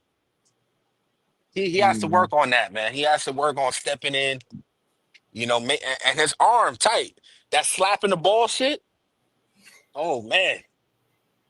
Like I said, I think he's gonna be all right. I just think he needs probably about another year, maybe another year, and he'll be straight. But like I say, he gotta have the offensive line though, because he ain't no quarterback that can take off running. He need the offensive line to protect him. Yeah, he need to get with Tom Brady. That's why I love Tom Brady, man. Tom Brady was always throwing the shit, always using the check, throwing it quick yards, man. Like real RPOs, short passes. Some of these guys just do too much, man.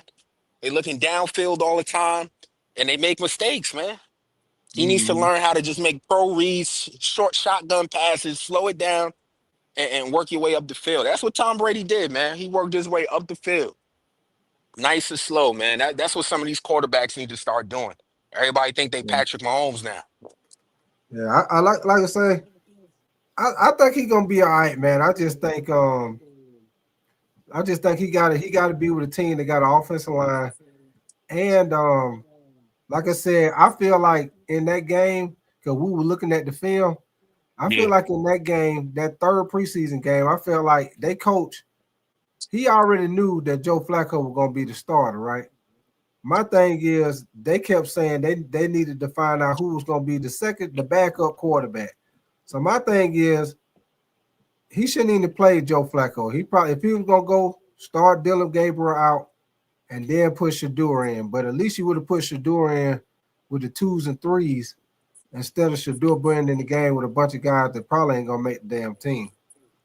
So I will say that on Shador's behalf, he was with a lot of guys out there that probably ain't gonna make the damn team. So that's why I say Flacco shouldn't even play. He should have started out with Dylan Gabriel, let Dylan Gabriel play like a quarter, and then maybe a quarter and a half, and then put Shador in there in the second quarter where he's still in there with the 2s and 3s, and you probably would have got a better look at him because the receiver probably would have been running better routes to get open. Yeah. Yo, what you feel about the Shiloh situation? You think they did him dirty? I think it was a little extra because with football, man, that situation with Shiloh, that shit happened all the time, man. You got the one person either, doing some pushing or whatever, or they might throw a little sucker punch or whatever, and the referee don't see them. But the guy who react to it, it's like the referee catch their ass all the time. So, usually when stuff like that happen, usually the referee throw a penalty, and a lot of times the guy end up getting cussed out by the coach. You'll see him go to the sideline and the coach be talking to him. But you don't never see, next thing you know, they say he got cut, and they saying part of it was because of that. I think that's a little extra. Nah, yeah, I think they got a target. Them Sanders, man, they got a target on their head. I don't like what's going on with them boys, man. I don't feel like they're getting a fair shot. If you watch the when Shiloh went to the bench, coach barely even looked at him. So I ain't like that, man. I don't know, man. Something funny going on. Hey, they got a conspiracy against him or something, but yeah, something going on, man. Yeah, I don't like that. No eye contact. Coach barely even said shit. He's like, just sit down, man. I ain't like that, man. So I don't know, man. I feel bad for him, man. I definitely feel bad for your boy in the Brown. Forgot his name, man. Damn. Who you talking about? Dylan Gabriel? Who you talking about? Nah, Shador? yeah, Shador. I feel bad for him. Oh, okay. I feel bad for him, yeah, because I don't. First of all, I don't even think they want him there. If you heard the owner, he said, "Man, it wasn't my decision, man. We just kind of went with it." So I don't know, man. It's uncomfortable to play under them circumstances when the owner don't even want you there. Right. And you know, a lot of people been saying that the owner didn't really want him. Yeah, and the only guy that talks to him, if you really look at it, is Miles Garrett. Everybody else kind of, they don't even be around the boys. So I don't know, man. If I was Sanders, man, I'd probably. What you think, Ty? You think he should just? You think he should just leave right now? Shit, he can't leave. Hell yeah, go to ownership and just be like, man, thank you for the opportunity and recalibrate. I don't think this is a good situation for him. He did get drafted. What it was, 5th round, so he under contract. No matter how much it is, he under contract. Now he can go and request a trade. But you think he should do that? He can't just leave. You know what I'm saying? If I were him, I would try to go to a team, try to go to a team where he can have a better shot. Maybe the Colts, because I don't know what Anthony Richardson might be in trouble. Maybe the Colts. Yeah, man. You see the Colts. Shit, maybe what about the Dallas? Saints. Yeah, maybe what about Dallas? Yeah, Dallas. Because Dak Prescott need a backup. They let go. What was the quarterback they had behind Dak? Was it Milton? Yeah, I forgot his name. Was it Milton? Nah, it was the dude from 49ers, right? I forgot his name. No, not him. It's a black dude. Who was their backup? I think it was some Joe. Was it Joe Milton? Yeah, I think so. Joe Yeah, you're Milton. right. But yeah, they let him go. If I ain't mistaken. Yeah, man. I like him for Dallas, man, because at least you got Jerry Jones. Hey, Waffy, what's your name? Waffy Blues. Trey Lance is with if I'm not mistaken, I think Trey Lance is with the Chargers now. Yeah, Pacers stink. Trey Lance is with the Chargers. Yeah, Trey Lance is with the Chargers. He not with the Cowboys no more. I think, if I'm not mistaken, I think they back up with Joe Milton, if I ain't mistaken. I think it was Joe Milton. Roadmaster, you say Charlotte should take what they pay him. Ain't like his family hurting for money. Nah, they ain't Roadmaster. They most definitely real spiffy in the pockets. Waffy Blues, you say they just got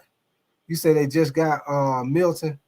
Hold on, let me see something, Waffy. I could have swore I heard them say. Hold on, let me see something, Waffy. You could be right. Now, Waffy, one thing about me, if you right, I'm gonna say you right. If I'm wrong, I'm gonna say I'm wrong. But Waffy, I could have swore I thought they said they let him go. I could be wrong now, Waffy. But hold on, let me double check it, Waffy. I could be wrong. You said Milton at Dallas. Brandon, you said too, Brandon Brown. Okay, all right. Well, I could be wrong, y'all. I could be wrong. I could be wrong.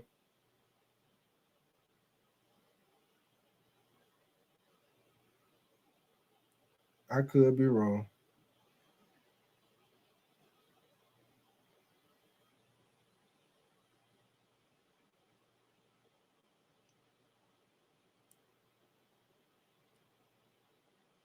Yeah, y'all right. Y'all right.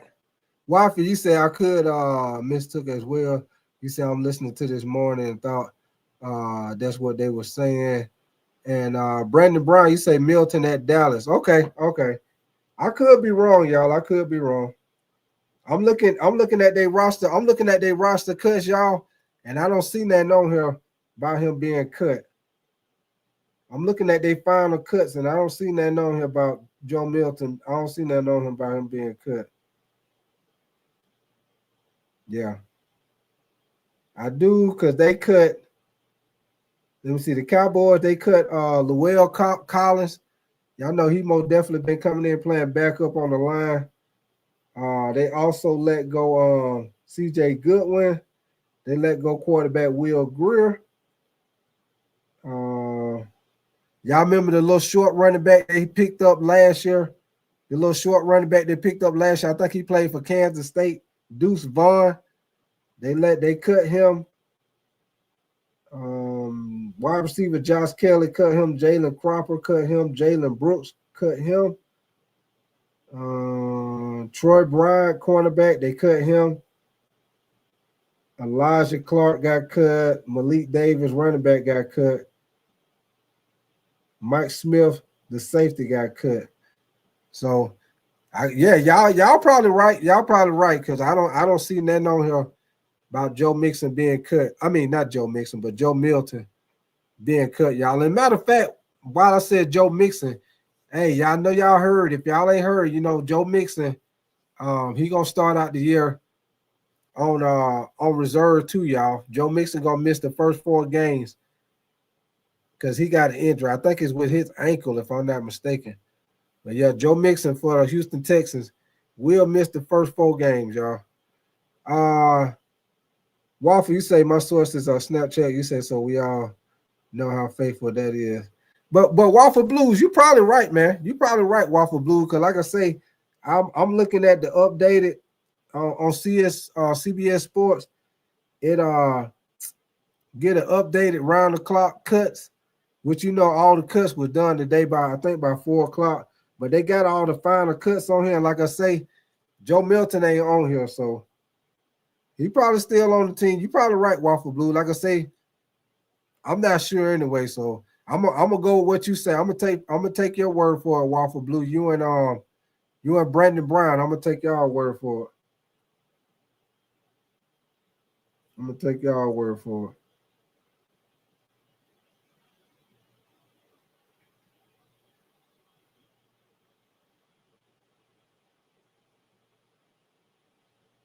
Well, all right, man. I'll tell y'all what, man. Your boy about to get ready to get up out of here, man. Shit, we done been in here for like 3 hours, man. I'm gonna definitely appreciate y'all coming in here, kicking it with me, man. I'm gonna definitely enjoy myself. I appreciate all y'all, whoever new subscribers. I appreciate y'all, man. Like I say, y'all keep your notification bell on. I'll be back in here tomorrow night. And like I say, once again, if you're new over here, I do all football. We do the NFL and college basketball, man. I mean, football. And like I said, this Labor Day weekend, I will be doing live game reaction, college football all this weekend, man. Like I say, I'm going to do Georgia Tech and Colorado Friday night. We'll see how Colorado look against Georgia Tech without Shador and Travis Hunter. Then we're going to do the 2 big games on Saturday, Texas, Ohio State, LSU, Clemson. And then, like I say, Sunday night, we will do Miami, Notre Dame game, man. So, hey, y'all keep your notification bell on. We're going to be on and popping with the football. Y'all already know, man. So, appreciate y'all coming through. And like I always say, baby, we is outie 5-outie. Appreciate all y'all, man. Appreciate the Snow Easy, Ray Gourmet, Roadmaster. Appreciate y'all, man. Rashard, if you're still in here, Pacer Stink, Richard Perry, Brandon Brown, True Angel, Waffy Blues, Roadmaster. Who else? Did I say Ray Gourmet? I said Ray Gourmet. Long Bong, if you're still in here. Chauncey, if you're still in here, Chauncey. I know Chauncey, you still be in here. Richard Perry, if you're still in here. Let's see, I already got you, Snow Easy. All right, man. So that's pretty much everybody, man. What is that? Commanderson, is that Commanderson Top? If you still in here. But yeah, man, we about to get ready to get up out of here, man. Like I said, I appreciate all y'all. What's your name? Fisher Janie, man. Appreciate y'all, man. And Rashard, if you still in here, appreciate all y'all, man. So like I say, y'all keep your notification on. We'll be back in here tomorrow night around about the same time, man. Appreciate that, Richard Perry, man. Appreciate you coming through, kicking it with me, man. I look forward to seeing you again, brother. Hope you subscribe. I hope to see you again, man, for sure. So like I always say, baby, we is outie 5-outie, man. Y'all be safe, man. Y'all enjoy y'all night, and I will see y'all on the next go round.